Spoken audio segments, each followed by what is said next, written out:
السلام عليكم ورحمة الله وبركاته. إن الحمد لله نحمده ونستعينه ونستغفره ونعوذ بالله من شرور أنفسنا ومن سيئات أعمالنا. من يهده الله فلا مضل له ومن يضلل فلا هادي له. وأشهد أن لا إله إلا الله وحده لا شريك له وأشهد أن محمدا عبده ورسوله صلى الله تعالى عليه وعلى آله وصحبه وسلم تسليما كثيرا.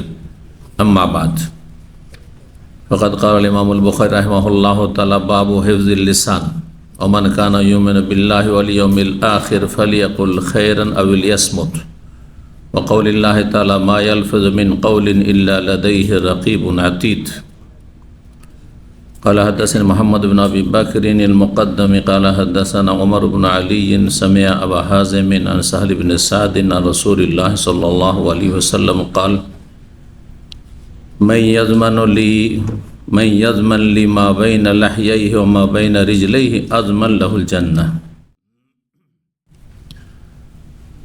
সম্মানিত ভাতৃমণ্ডলী, আল্লাহ রাব্বুল আলামিনের প্রশংসা এবং নবী সাল্লাল্লাহু আলাইহি সাল্লামের উপর সালাত ও সালামের পর আজ জুমাবার 7 জিলকাদা 1447 হিজরি মোতাবেক 24 এপ্রিল 2026 আমাদের ধারাবাহিক আলোচনা সহিহুল বুখারীর কিতাবুর রিকাক, হৃদয় স্পর্শী বিষয়, পর্ব নম্বর 9।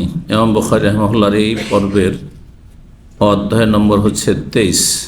বলছেন এর বিষয়বস্তু সম্পর্কে, বাবু হিফজিল লিসান। এই অধ্যায় হচ্ছে জিহ্বাকে সংযত রাখা বা জবানকে নিজের কন্ট্রোলে সংযত রাখা,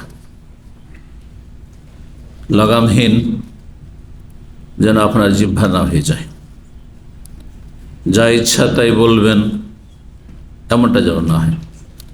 কারণ মানুষের জবান, যাতে বাকশক্তি রয়েছে জিহ্বা, এই বাকশক্তি যদি আল্লাহর সন্তুষ্টির কাজে, ভালো কাজে প্রয়োগ করা হয়, ব্যবহার করা হয়, তো জান্নাতে নিয়ে যাবে। আর এই বাকশক্তি, এই জিহ্বার নিয়ামতকে যদি আল্লাহর অসন্তুষ্টির কাজে ব্যবহার করা হয়, অসন্তুষ্টিমূলক কথা উচ্চারণ করা হয়, তাহলে তা জাহান্নামে নিয়ে যাবে। খুব সহজে জাহান্নামে চলে যাবে, খুব সহজে এর দ্বারা জান্নাতে যেতে পারবে। কিন্তু মানুষ এর তোয়াক্কা করে না, ভ্রুক্ষেপ করে না, ভাবতে পারে না যে এই কথাটির দ্বারা আমি জাহান্নামী হয়ে গেলাম, ভাবতে পারে না যে কথাটির দ্বারা আমি জান্নাতি হয়ে গেলাম। সবচেয়ে ভালো কথা হচ্ছে তাওহীদের ঘোষণা, লা ইলাহা ইল্লাল্লাহ। নবী সাল্লাল্লাহু আলাইহি ওয়াসাল্লাম কি বলছেন? মান কানা আখিরু কালামিহি লা ইলাহা ইল্লাল্লাহ দাখালাল জান্নাহ। সর্বশেষ যদি জবানের নিয়ামত দিয়ে, এই বাকশক্তি জিহ্বা দিয়ে উচ্চারণ করতে পারেন লা ইলাহা ইল্লাল্লাহ, তাহলে জান্নাত পাবেন। তারপরে দুনিয়ার কোনো কথাবার্তা না বললে আর মন্ত্রের মতো পাঠ না করলে, অর্থটা বুঝিয়ে পড়লে যে আল্লাহ তোমার ছাড়া আমার কোনো সত্য মাবুদ নেই। এতদিন যদি মাজার পূজা করে থাকি, আমি ভুল কাজ করেছি, অপরাধ করেছি। মূর্তি পূজা করে থাকি, আমি অন্যায় কাজ করেছি। নাস্তিক হয়ে থাকি, তাহলে আমি অন্যায় কাজ, চরম অন্যায় কাজ করেছি, আমি কাফের মুশরিক ছিলাম। আমি যদি তাওহীদ বিরোধী, লা ইলাহা বিরোধী কিছু করে থাকি, তাবিজ তোমার করে থাকি, বালা তাকা এসব টোটকা মোটকা বিশ্বাসী থাকি, তো আমি অন্যায় কাজ করেছি। লা ইলাহা ইল্লাল্লাহ শুধু মন্ত্র পড়া নয়, কিন্তু না করতে হবে বাতিলকে, শিরক কুফরিকে, আর হ্যাঁ করতে হবে আল্লাহর ইবাদতকে। লা ইলাহা ইল্লাল্লাহ। লা হচ্ছে নেতিবাচক, নেগেটিভ, আর ইল্লাল্লাহ হচ্ছে ইতিবাচক। দুটোই থাকতে হবে, আর তার সাথে উচ্চারণ করতে হবে। কিন্তু আমাদের অধিকাংশ মানুষ মনে করে যে লা ইলাহা ইল্লাল্লাহ মন্ত্র, আর মন্ত্র পড়ে এমন উড়া উড়বে যে জান্নাতে পৌঁছেই যাবে। কারণ মন্ত্র সম্পর্কে আমরা শুনতাম যে হিন্দুদের মন্ত্রতন্ত্র যারা করে, মন্ত্র দিয়ে অসাধারণ কিছু করে ফেলে। তো ওই রকম এক শ্রেণীর মূর্খ মুসলিম আর মনে করে যে কালেমা লা ইলাহা ইল্লাল্লাহ হচ্ছে মন্ত্রের মতো, পড়লেই জান্নাত। না, পড়লেই জান্নাত না। তার একটা হিন্দু যদি পড়ে তো জান্নাত। এটা মাজার পূজারি মাজারে সিজদাও করেছে লা ইলাহা ইল্লাল্লাহ, লা ইলাহা ইল্লাল্লাহ জান্নাত। একজন বেনামাজি এক ওয়াক্ত নামাজ পড়ে লা ইলাহা ইল্লাল্লাহ জান্নাত, অত সহজ নয়। এবং নাস্তিক লা ইলাহা ইল্লাল্লাহ বলছে, কিন্তু নাস্তিকতার সেই কুফরি লালন করছে, জান্নাত কখনো না। একজন সেকুলার যে বলছে ধর্মের ক্ষেত্রে আমি নিরপেক্ষ, যেমন আমার কাছে ইসলাম তেমন হচ্ছে আমার কাছে ইহুদি ধর্ম, খ্রিস্টান ধর্ম, হিন্দু ধর্ম সব সমান, এর নাম হচ্ছে ধর্ম নিরপেক্ষতা, সেকুলারিজম। লা ইলাহা ইল্লাল্লাহ বলছে জান্নাত, না মোটেই না। একজন জাদুঘর, একজন এমন ব্যক্তি যে আল্লাহ ছাড়া অন্যকে ডাকছে, ইয়া হুসেন, ইয়া আলী করছে, ইয়া গৌস, ইয়া খাজা, আর বলছে লা ইলাহা ইল্লাল্লাহ, জান্নাত, না মোটেই না। লা ইলাহা ইল্লাল্লাহ আপনার অন্তর থেকে শুরু করে আপনার কথা কাজ সব কিছুকে পরিবর্তন করে দেবে, আল্লাহমুখী করে দেবে। এইভাবে যদি কেউ লা ইলাহা ইল্লাল্লাহ পড়ে, তাহলে পড়বে কি দিয়ে? জবান দিয়ে, তাই না? জবান দ্বারা লা ইলাহা ইল্লাল্লাহ 5 সেকেন্ডও লাগলো না বলতে, জান্নাত। 1 সেকেন্ডে যদি বলে নাউযুবিল্লাহ, আল্লাহ নাই 1 সেকেন্ডে, তাহলে এই স্থায়ী জাহান্নাম। আমি কোনো ধর্মে বিশ্বাসী না, হ্যাঁ আমার কাছে সব সমান, স্থায়ী জাহান্নামী, ঠিক না? যদি বলি ইয়া গৌস, বড় পীরকে ডেকে ফেলল 1 সেকেন্ডে, আধা সেকেন্ড, ইয়া জিলানি, ইয়া চিশতি, ইয়া শাহজালাল, স্থায়ী জাহান্নামী। হরে রাম, স্থায়ী জাহান্নামী। হরে কৃষ্ণ, স্থায়ী জাহান্নামী, 1 সেকেন্ডে। এইরকমই মানুষের বালা মুসিবত আসলে, ধর্মকর্ম করছে, সবই করছে, হ্যাঁ মুখে দাঁড়িয়েও রেখেছে, 5 ওয়াক্ত নামাজ পড়ে, কিন্তু পরম্পরা ধর্ম পালন করছে, মানে প্রথাগত ধর্ম, প্রকৃত ধর্ম নয়। প্রচলিত ধর্ম পালন করে, প্রকৃত ধর্ম না। সুতরাং যেন বালা মুসিবত চারিদিক থেকে ঘিরে নেয়, হ্যাঁ সবাই চলে গেল, স্ত্রী চলে গেল, ছেলে মেয়ে চলে গেল, সব হারা হয়ে গেল, এমন দুর্ঘটনার শিকার হইল। আল্লাহ তুমি এমনটা কেন করলে? আমি মেনে নিতে পারছি না। 3 সেকেন্ডে জাহান্নাম। আল্লাহর তকদির অস্বীকারী, অসন্তুষ্ট সে আল্লাহর উপর। আল্লাহ তকদিরে যে ফয়সালা করেছে অপ্রীতিকর, তার উপর সে অসন্তুষ্ট। রেজা বিল কাদার, তকদির উপর সে সন্তুষ্ট নয়। যা ঘটে গেছে তাতে ইন্না লিল্লাহ, সব আল্লাহর, আমরা সব আল্লাহর। আমার স্ত্রী আল্লাহর, আমার ছেলে মেয়ে আল্লাহর, আমার ধন সম্পদ আল্লাহর, গাড়িটা ছিল আল্লাহর দেওয়া। ওয়া ইন্না ইলাইহি রাজিউন, আল্লাহ জিনিস আল্লাহর কাছে চলে গেছে। টাকা ধার নেবেন আমার, কিতাবটা নিয়ে যাবেন আমার, আর বলবেন যে এটা আমি নিয়ে নিয়েছি, সুতরাং আমার হয়ে গেছে নাকি? আমার জিনিস আমাকে ফিরিয়ে দিতে হবে। এটি হচ্ছে জ্ঞানী মানুষের কথা। তো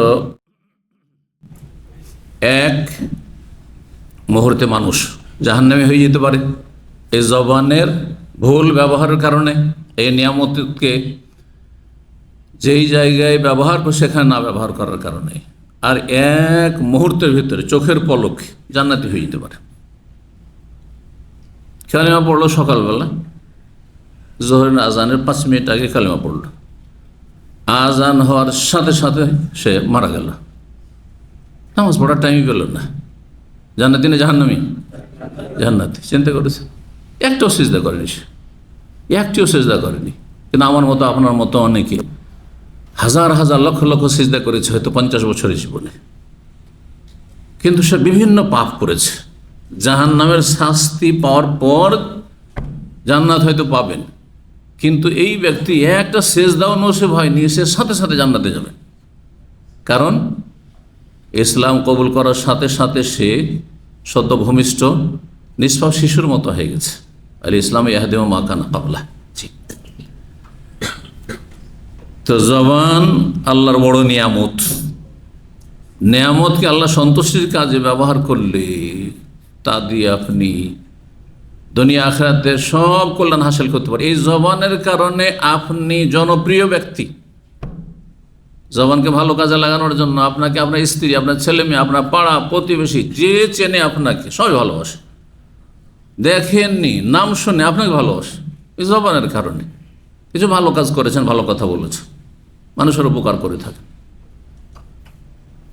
আর জবান আপনার নোংরা জবান, অশ্লীল, হ্যাঁ কষ্টদায়ক আপনার ভাষা, যার ফলে অতিষ্ঠ আপনার স্ত্রী, আপনার ছেলে মেয়ে, আত্মীয় স্বজন, আপনজন, কাছের লোক, দূরের লোক, যে আপনার কথা শুনে শুনলে ঘৃণা হয় না জবানের কারণে। দুনিয়াও খারাপ এই জবানের দোষে, আর আখেরাতও খারাপ জবানের দোষে। আর যদি জবানটা ভালো হয় তো দুনিয়াও সুন্দর, মানুষ ভালোবাসবে। সুতরাং আপনার ক্ষতি সহজে করবে না, ক্ষতি করবে না। ক্ষতি করলে বহুবার চিন্তা করবে সে।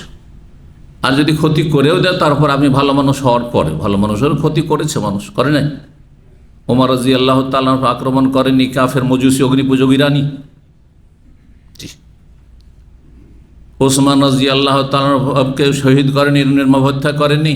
হ্যাঁ, জঙ্গি, বাগি, ইসলামদ্রোহী, রাষ্ট্রদ্রোহীরা, খারেজিরা করেছে। আলী রাদিয়াল্লাহু তাআলা খারেজি, ইবনে মুলজাম, কোরআনের হাফেজ, হ্যাঁ, তাকে হত্যা করেছে না করেনি? তাহলে ভালো মানুষ হলে যে জুলমের শিকার হবেন না এমন কথা নাই, কিন্তু আল্লাহ আপনাকে মহাপুরস্কার দেবেন তার বিনিময়ে, উত্তম বিকল্প দেবেন। এই ইয়াকিনে বিশ্বাস রাখতে হবে। বলছিলাম জবানের হেফাজতের কথা ইমাম বুখারী রাহিমাহুল্লাহ অধ্যায় নিয়ে এসেছেন, গুরুত্বপূর্ণ অধ্যায়। জবান সুন্দর, আপনার দুনিয়া আখেরাত সুন্দর। জবান ভাষা খারাপ, আপনার হ্যাঁ দুনিয়া আখেরাত সব খারাপ, ইহকাল পরকাল সবই খারাপ। হেফজুল লিসান, এই জবানের হেফাজত করতে হবে।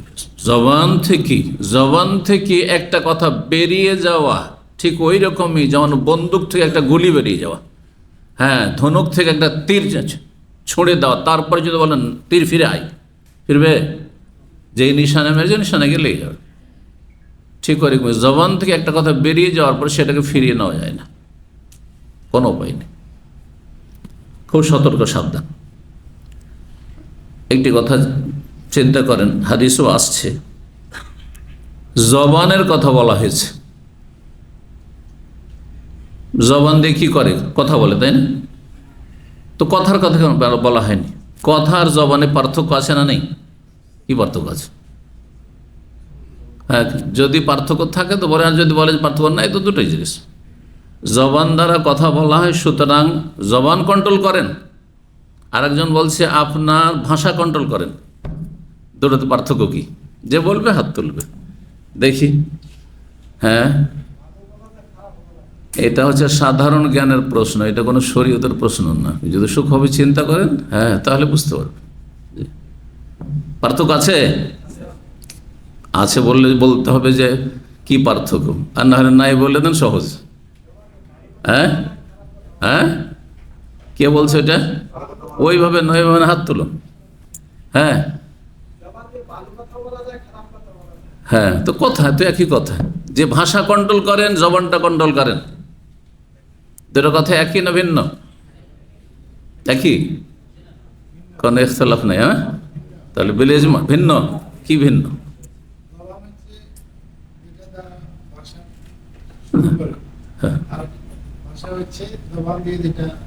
না না, ভালো না। জবান দিয়ে কথা ছাড়া, কথার কষ্ট, ভাষার কষ্ট ছাড়াও কষ্ট দেওয়া যায়। ভাষার কষ্ট ছাড়াও কষ্ট দেওয়া যায় না? অনেকে দেখবেন ঝগড়া করার সময় কথা বলে না, জিভা বের করে ওকে করে, ব্যঙ্গ করে, হ্যাঁ, মস্কারা করে না?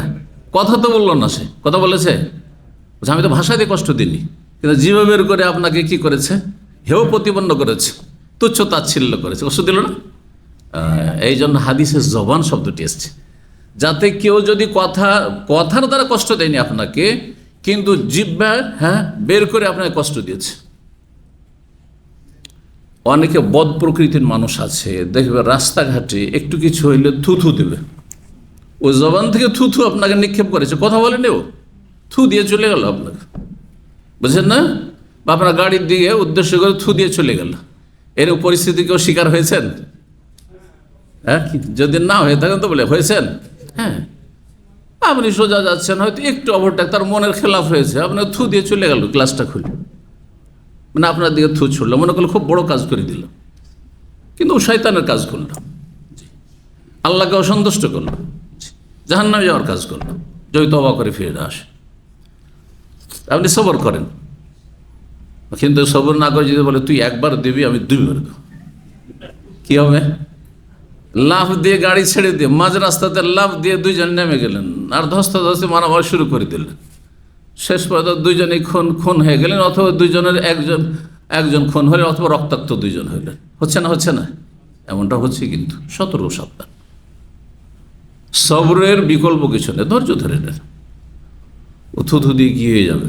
আল্লাহকে অসন্তুষ্ট করলো, আমার নেকি বাড়লো, আমার আমল নাও ভালো করলো, এই কথাটা মনের মধ্যে কেন বসাইতে পারি না? আমরা নিজে কন্ট্রোল করতে হবে।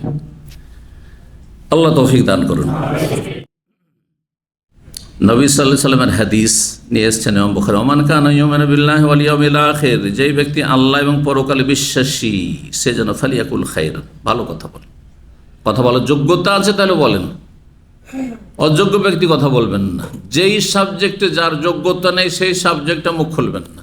ভাই আমি কোরআন হাদিসের কথা জানি, আমি এই ক্ষেত্রে বলছি, কিন্তু আমি রাজনৈতিক বিশ্লেষক নই, বুঝছেন না? পলিটিক্যাল আমি এসব অ্যানালাইসিস বুঝি না।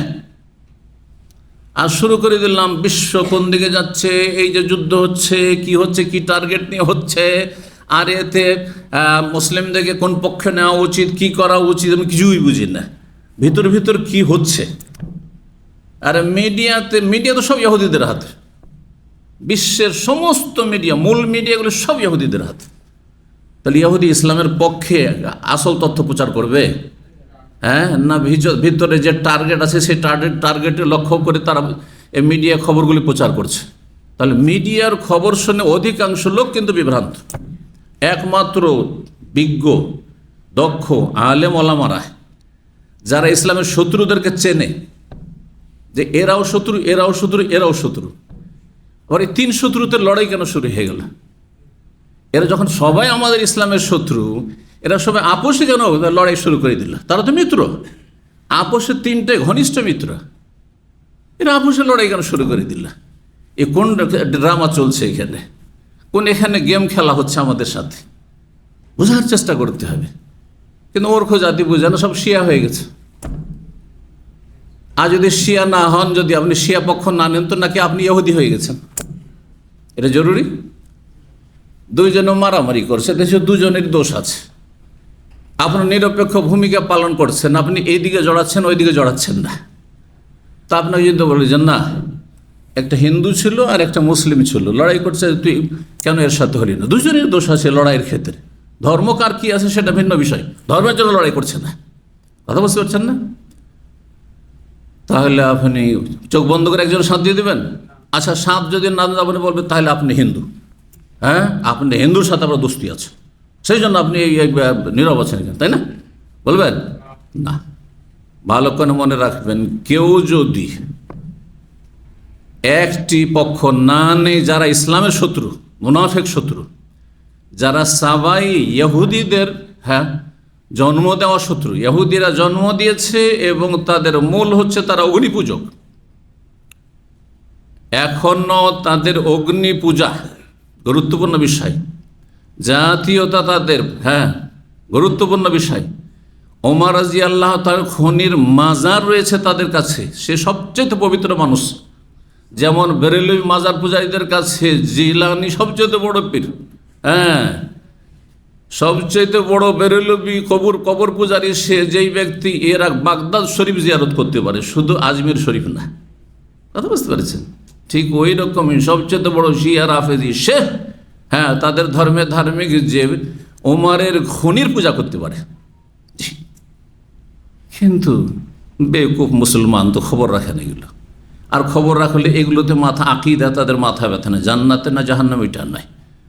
যা কিছু মিডিয়ায় প্রচার করা হচ্ছে, প্রচার করছে ইহুদিরা, আর সেগুলি তো সহযোগিতা করছে খ্রিস্টানরা আর মুনাফিক মুসলিম সমাজের নাস্তিকরা, নাস্তিক মিডিয়াগুলো। আর বলছে তা আমি যেই ক্ষেত্রে বলার যোগ্যতা রাখি সেই ক্ষেত্রে বলবো।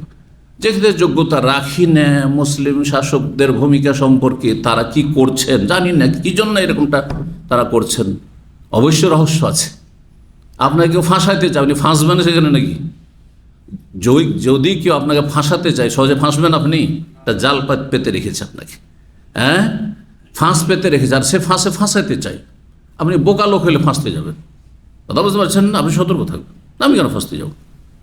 তোরা মরা পোষে। বুঝতে পারছেন না? আল্লাহ বুঝার তৌফিক দান করে। আজকাল অনেকে সহি আকীদার কথিত দাবিদার গুলিও রাফিজি শিয়া হয়ে গেছে, হ্যাঁ, না হয় ইখওয়ানি জামাতি হয়ে গেছে, বিভ্রান্ত গুমরা হয়ে গেছে। কারণ নিজের অযোগ্যতা নিয়ে তারা রাজনৈতিক বিশ্লেষণ শুরু করে দিয়েছে। হ্যাঁ, অযোগ্য, কোনো যোগ্যতা রাখে না কথা বলার, আর সেই ক্ষেত্রে তারা বড় বড় স্ট্যাটাস ঝাড়ে। জি, সোশ্যাল মিডিয়াতে হোক আর অন্য কিছুতে হোক। আল্লাহ বুঝার তৌফিক দান করে। শত্রুকে শত্রু বলে চিহ্নিত করার তৌফিক দান করুন। ইসলাম ছাড়া যত কুফরি তন্ত্র মন্ত্র আছে সবগুলি হচ্ছে ইসলামের শত্রু, আর তাদের অনুসারীরা সবগুলি ইসলামের শত্রু। কেউ গোপন শত্রু, হ্যাঁ, কেউ আপনার ঘরের আশেপাশে ঘোরাফেরা করছে শত্রু। বুঝতে পারছেন না? ভালো করে চিনতে হবে, এরা বেশি বিপজ্জনক যারা আশেপাশে আছে শত্রু। আর দূরে অন্য দেশের শত্রু আছে, অনেকের আছে, বিভিন্ন দেশের শত্রু আছে, কিন্তু অন্য দেশে আছে, অনেকটা নিরাপদ তাদের থেকে, যতক্ষণ ওখানে না যাচ্ছি অথবা তারা এখানে না পৌঁছতে পারছে। কথা বুঝতে পারছে? আল্লাহ বুঝার তৌফিক দান করে। কথা বলার যোগ্যতা থাকলে কথা বললেন। কোন কথা বলবেন? খাইরান, যাতে আপনার কল্যাণ হয়, হ্যাঁ, মুসলিমদের কল্যাণ হয়, ইসলামের কল্যাণ হয়, হ্যাঁ, দেশের কল্যাণ হয়। আর যদি কল্যাণ তাতে না থাকে, এমনিতে আপনি পরিণাম চিন্তা না করেই কথা বলছেন, অযোগ্যতা নিয়ে কথা বলছেন, না, বলবেন না। আবিল ইয়াসমত, না হয় চুপ থাকেন, নীরব থাকেন। কখন নীরব থাকবেন? যখন যে বিষয়ে বলার ক্ষমতা নেই।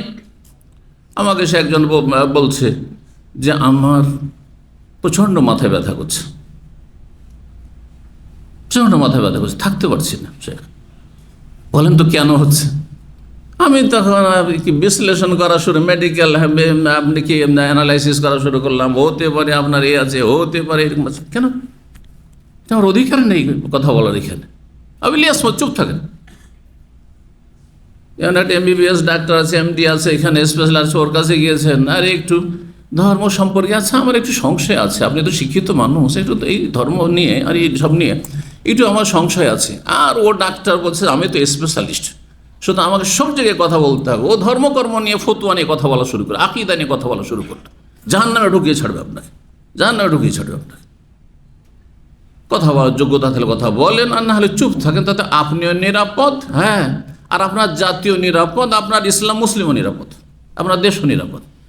এমন কথা বলতে জেনে যার পরিণাম খারাপ হয়, দেশের ক্ষতি হয়ে যায়, মুসলিম বিশ্বের ক্ষতি হয়ে যায়, মুসলিম জাতির ক্ষতি হয়ে যায়, ইসলামের ক্ষতি হয়ে যায়, তার আগে আপনার ক্ষতি হয়ে যায়। আপনি নিজেকে আগে রক্ষা করেন।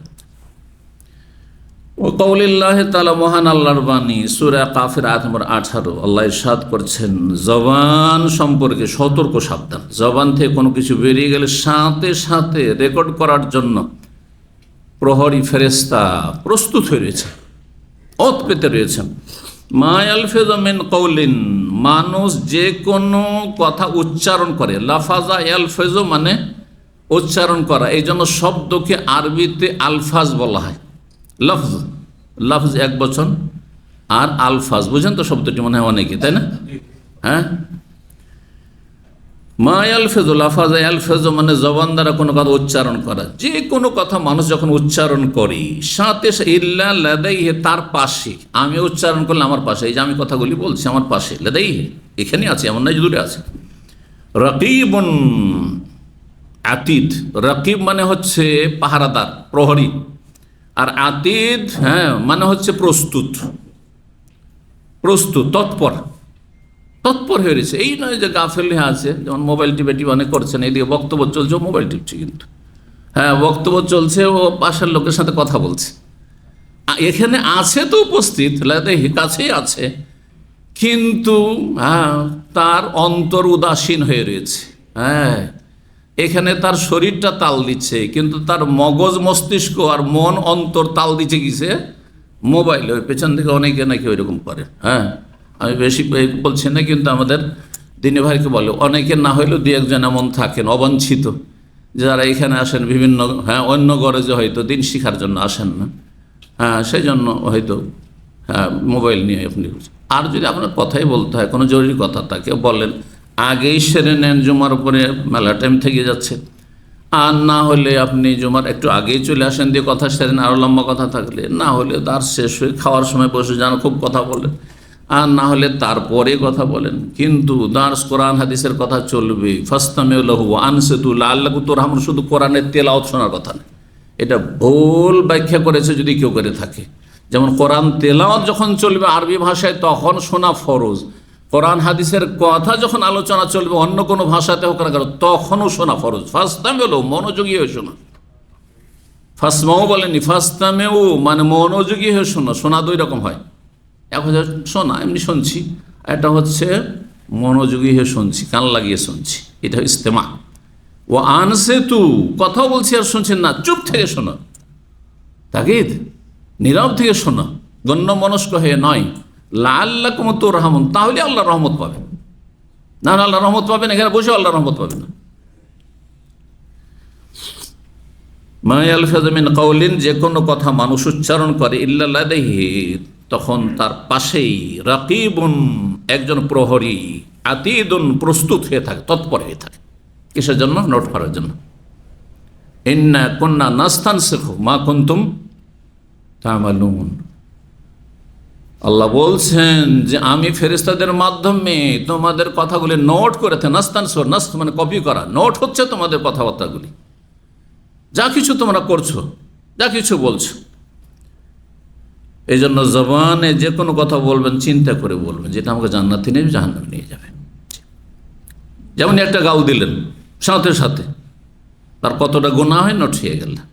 যেমন একটা কথা ভালো বললেন, সালাম আসসালামু আলাইকুম, নোট হয়ে গেল, নেকি হয়ে গেল। কেমন আছেন ভাই, নেকি, নোট হয়ে গেল। আলহামদুলিল্লাহ ভালো আছি, নেকি, নোট হয়ে গেল। ভাই খুব খারাপ অবস্থা, ভাই আর বলিয়েন না, গুনাহ নোট হয়ে গেল। অসন্তুষ্ট আপনি আপনার অবস্থার উপর, তাই হলে তো অহরহ করছেন আপনি। অনেকেই কাজ নেই, কর্ম নেই, হয়তো রোজগার নেই, টাকা পয়সা খরচ করে এসছেন, আর বললেন না ভাই খুব অবস্থা খারাপ, প্রবাসের অবস্থা খুব খারাপ, ভাই কি যে করব, হ্যাঁ দিশেহারা। ভাই এটা দিয়ে কোনো সমাধান হবে? বরং হ্যাঁ যদি বলতেন যে আলহামদুলিল্লাহ, আল্লাহ যে অবস্থায় রাখে, দোয়া করেন ভাই, দোয়া করছি আল্লাহ যেন রুজিতে বরকত দেন, রিজিকের রাস্তা খুলেন, আল্লাহ সন্তুষ্ট হয়ে যেতেন, সন্তুষ্ট হয়ে যেতেন। জি, 6474 নম্বর হাদিস। হাদিস বর্ণনা করছেন সাহল ইবনে সাদ আনসারী রাদিয়াল্লাহু তাআলা আনহু। তিনি বলেন, রাসূলুল্লাহ সাল্লাল্লাহু আলাইহি ওয়াসাল্লাম বলেছেন, মাইয়াযমাল্লি, যেই ব্যক্তি জামানত দেবে। এই জামানত শব্দটি আরবি শব্দ, কিন্তু হ্যাঁ, অমুক জামানতে ছুটে এসছেন, বলছেন না, অমুকের জামিন হয়েছে, বলছেন না, বলছেন না, শব্দটি কিন্তু আরবি শব্দ। এই যে মাইয়াযমান, জামেনা ইয়াযমানু, সামে আসমাতে, জামানত মানে কারো দায়িত্ব নেওয়া, কারো দায়িত্ব না। যেই ব্যক্তি জামানতে ছুটছে তার কেউ দায়িত্ব নিচ্ছে, হ্যাঁ, স্পন্সর, যে ঠিক আছে যদি এই আসামে পলাতক হয় তো আমি এর দায়িত্ব নিচ্ছি। যদি টাকা পয়সা এত টাকা তার কাছে পাওয়া যাবে না দিতে, হ্যাঁ ভাই, একজন আরেকজনকে ধরেছে টাকা পাবে সেজন্য গলায় গামছা দিয়েছে।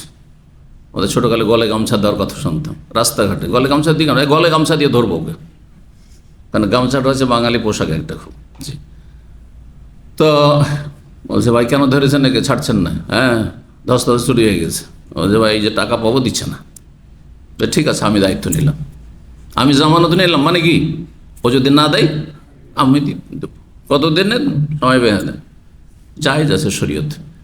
আপনি যদি নিশ্চিত থাকেন যে সে দিয়ে দিবে, আমাকে এইভাবে হ্যাঁ অপদস্থ করবে না, হ্যাঁ আমি তার দায়িত্ব নিয়ে অন্তত তার মানিজ্যতটা রক্ষা করে দিলাম আপাতত, অথবা সে যদি নাও দেয়, আমার প্রিয়জন কাছের লোক, আমি দিয়ে দেবো, অসুবিধা কি, সে যদি নাও দেয় আমি দিয়ে দেবো, প্রস্তুত থাকেন, তাহলে জামানত হলেন। আর জামানত একজনকে ছাড়িয়ে দিবেন আর তারপরে আপনি অপরাধীর সাথে সামিল হয়ে যাবেন, আপনি আদায় করবেন, এটা চলবে না। তো নবী সাল্লাল্লাহু আলাইহি ওয়াসাল্লাম বলছেন, মাইয়াযমাল্লি, যে আমার হ্যাঁ জন্য দায়িত্ব নেবে, মানে আমার কাছে এই জামানত দেবে, এই দায়িত্ব নেবে কি, কিসের, মা বাইনা লাহইয়াইহি ওয়া মা বাইনা রিজলাইহি। লাহইয়ুন বলা হয় ওই অংশটুকু, ওকে মুখের হ্যাঁ দুই পাশে বা চার পাশে, তিন পাশে যেই অংশটুকুতে দাড়ি গজায়, এজন্য দাড়িকে আরবিতে কি বলা হয়, লাহিয়াতুন, লাহিয়া বলা হয়। দাড়িকে কি বলা হয়, লাহিয়া বলা হয়। আবার এই আরবদের মাতৃভাষা শিখবেন না আপনি, ভুল ভাষা, জিতিন, দাড়িওয়ালা কি বলে? আবু জিকিন। শুনেছেন না শুনেননি এটা ভাষা? কেউ শুনেছেন? জিকিন। কেন এই ভাষা আসলো? অথচ লাহিয়া, এই যে চোয়ালের হাড্ডিটা রয়েছে, চোয়ালের হাড্ডি এখান থেকে শুরু এই আপনার এখান পর্যন্ত, তাই না? এতটুকুতে যা গজাবে তার নাম হচ্ছে লাহিয়া, তার নাম হচ্ছে দাড়ি। এই হাড্ডিটার নাম হচ্ছে লাহিয়ন, আর ওর ওপর যেটা গজাবে সেটার নাম হয় লাহিয়াতুন, দাড়ি। তো এখানে বাংলায় লাহিয়ন মানে হচ্ছে এখানে চোয়াল। চোয়াল দুই দিকে আছে, এদিকে আছে আর এদিকে আছে, তাই না? এই দুই চোয়ালের মাঝখানের যে দায়িত্ব নেবে, কি বলছেন নবী সাল্লাল্লাহু আলাইহি ওয়াসাল্লাম, যেই ব্যক্তি দুই চোয়ালের দুই দিকে যে চোয়াল রয়েছে মুখমণ্ডলের, এই দুই চোয়ালের মাঝখানের বস্তুর দায়িত্ব নেবে। দুই চোয়ালের মাঝখানে কি আছে? মুখ গহ্বর আছে, আর ওর ভিতরে আছে জিহ্বা। এই জিহ্বা জবানের যে জামানত দিবে যে আমি জবানকে আমার আয়ত্তে রাখবো, জবানকে আমি লাগামহীন ছেড়ে দেবো না, জবান দ্বারা আমি পাপ করব না, অন্যায় করব না, আল্লাহর হক নষ্ট করব না, কোনো মানুষের হক নষ্ট করব না। জবানের হেফাজতের যে দায়িত্ব নেবে আমার কাছেই এক, তাহলে এটুকু দায়িত্ব নিল। অমা বাইনা রিজলাইহি, আর দুই পায়ের মাঝখানের বস্তুর যে দায়িত্ব নেবে। দুই পায়ের মাঝখানে মানে দুই রানের মাঝখানে, গরুর মাঝখানে কি রয়েছে? লজ্জাস্থান, গুপ্তাঙ্গ রয়েছে। গুপ্তাঙ্গের এক কথায় এটা হচ্ছে ভদ্র ভাষা। এটা কে বলা হয়? সরাসরি তো বলতে পারতেন নবী সাল্লাল্লাহু আলাইহি ওয়াসাল্লাম যে যে জবানের দায়িত্ব নেবে, জবানটা বলা স্বাভাবিক, এটা ভদ্র ভাষা বলা যায়, বা জিহ্বা বলা যেতে পারে, লেসান আসছে অন্য হাদিসে, মান সালিমান মুসলিমিন লিসানিহি ওয়া ইয়াদিহি। কিন্তু গুপ্তাঙ্গ কথাটি, যৌনাঙ্গ কথাটি, তার লজ্জাস্থান কথাটি একটু লজ্জাকর কথা। এই জন্য তার চাইতে ভালো ভাষা হচ্ছে কি? দুই রানের মধ্যবর্তী স্থলের, বোঝা গেছে? দুই পায়ের মধ্যবর্তী স্থলের বলা হয়েছে। ভদ্র ভাষা আমাদের ভাষাতে অনেক সময় ভদ্ররা ব্যবহার করে থাকে। যেমন আগের যুগে মানুষের বাড়িতে বাথরুম থাকতো না, বাড়িতে বাথরুম থাকতো না, আমরা ছোটোকালে দেখেছি, খুব কম, গোটা গ্রামে হয়তো একটি বাড়ি পাওয়া যেত। তারপরে সেটাও কাঁচা বাথরুম থাকতো, বাড়ির পিছন দিকে থাকতো। কোন দিকে থাকতো? বাড়ির পেছন দিকে থাকতো। দেখেছেন এগুলো? আমাদের বাড়ির পেছনে একসময় ছিল, তো কিন্তু ছিল আলহামদুলিল্লাহ। এই নয় যে বাসতলাতে, কিন্তু গোটা গ্রামে অধিকাংশ বাসতলায়, না হয় মাঠে ঘাটে রাত্রে, এইরকম অবস্থা, বন জঙ্গলে এইরকমটা ছিল। কিন্তু সাধারণত সেটাও কোন দিকে যেত? বাড়ির বাইরের দিকে নয়, ভিতর পেছন দিকে যেত। এই জন্য এসে যদি কেউ জিজ্ঞাসা করছে অমুক কোথায় গেছে ভাই, বা বাড়িতে এসে ছেলেদের জিজ্ঞাসা করে তোমার আব্বা কোথায় গেছে, বলছে বাড়ির বাইরে, আমার পেছন দিয়ে গেছে, পেছন দিয়ে গেছে, বাড়ির পেছন দিক বলতো। ভদ্র ভাষায়। তো যেই ব্যক্তি জামানত নিয়ে নেবে দুই চোয়ালের মধ্যবর্তী স্থলের, এর মাঝখানে যে বস্তু রয়েছে অর্থাৎ জবান, অমাবাইনা রিজলাইহা, দুই রানের মাঝখানে যা কিছু রয়েছে তার গুপ্তাঙ্গের, যে তার দ্বারা হারাম করবে না, তার মানে সে জেনা ব্যভিচারে লিপ্ত হবে না, সমকামিতায় লিপ্ত হবে না, হস্তমৈথুন করবে না, কথা বোঝা গেছে? পর্নোগ্রাফি দেখবে না, কারণ যারা পর্নোগ্রাফি দেখে তারা চরিত্রহীন, তারা কোনো ভালো মানুষ হতে পারে না, এবং তারা নিজের শরীর স্বাস্থ্যকে ধ্বংস করে ফেলে। এমন তাদের অবস্থা হয়ে যায় যে এক সময় স্ত্রীর কাছে যাওয়ার কোনো যোগ্যতাই তাদের থাকে না। দুনিয়াও খারাপ করে, আখেরাতও খারাপ করে। আল্লাহ এমন কিছুকে হারাম করেছেন যাতে আপনার দুনিয়াও খারাপ হবে অথবা আখেরাত খারাপ হবে। আখেরাত খারাপ হবে শুধু, অথবা দুনিয়া আখেরাত উভয় খারাপ হবে, অথবা দুনিয়া খারাপ হবে। যাতে দুনিয়া খারাপ সেটাই হারাম। এই জন্য তামাক জাতীয় সব কিছু হারাম, কারণ এতে দুনিয়া আপনার ভালো হবে না, শরীর স্বাস্থ্য ভালো হবে না। এই জাহান্নামী খাবার। জাহান্নামী খাবার বৈশিষ্ট্য কয়টি আল্লাহ বলেছেন? কে বলতে পারে? লা ইউসমিনু ওয়া লা ইউগনি মিন জু, সূরা গাশিয়া। লা ইউসমিনু, খাওয়া দাওয়ার উদ্দেশ্য হচ্ছে দুটি, খাওয়া দাওয়ার উদ্দেশ্য হচ্ছে দুটি। একটি হচ্ছে খাওয়াটি যেন পুষ্টিকর হয়, এটা ইউসমিন, আর আর একটি হচ্ছে খিদা নিবারণ করে, ক্ষুধা দূর করে। খেয়ে দিয়ে খাই খাই খাই খাই ক্ষুধাই থেকে যায়, ক্ষুধাই না মিট, তো খেয়ে লাভ আছে? তো মানুষ খায় দুই কারণে, একটা হচ্ছে ক্ষুধা লাগছে সুতরাং ক্ষুধা দূর করতে হবে, আর একটি হচ্ছে যে পুষ্টিকর হইতে হবে, পুষ্টিকর না হইলে কাজ হবে না খেয়ে। জাহান্নামী খাবার সম্পর্কে আল্লাহ বলছেন লা ইউসমিন, সেটা পুষ্টিকরও নয়, ওয়ালা ইউগনি মিন জু, আর ক্ষুধাও দূর করবে না।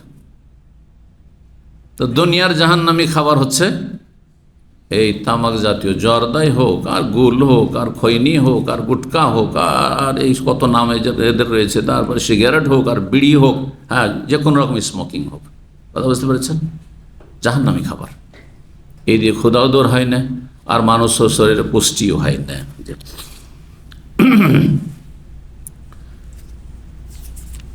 লজ্জা স্থানের হেফাজত যারা করে, ওয়াল্লাযীনা লিফুরুজিহিম হাফিজুন, আল্লাহ একাধিক আয়াতে কোরআনে বলেছেন, যারা গুপ্তাঙ্গের হেফাজত করে, লজ্জা স্থানের হেফাজত করে, ইল্লা আলা আজওয়াজিহিম, তবে স্ত্রীর সাথে, স্বামী স্ত্রী জীবন।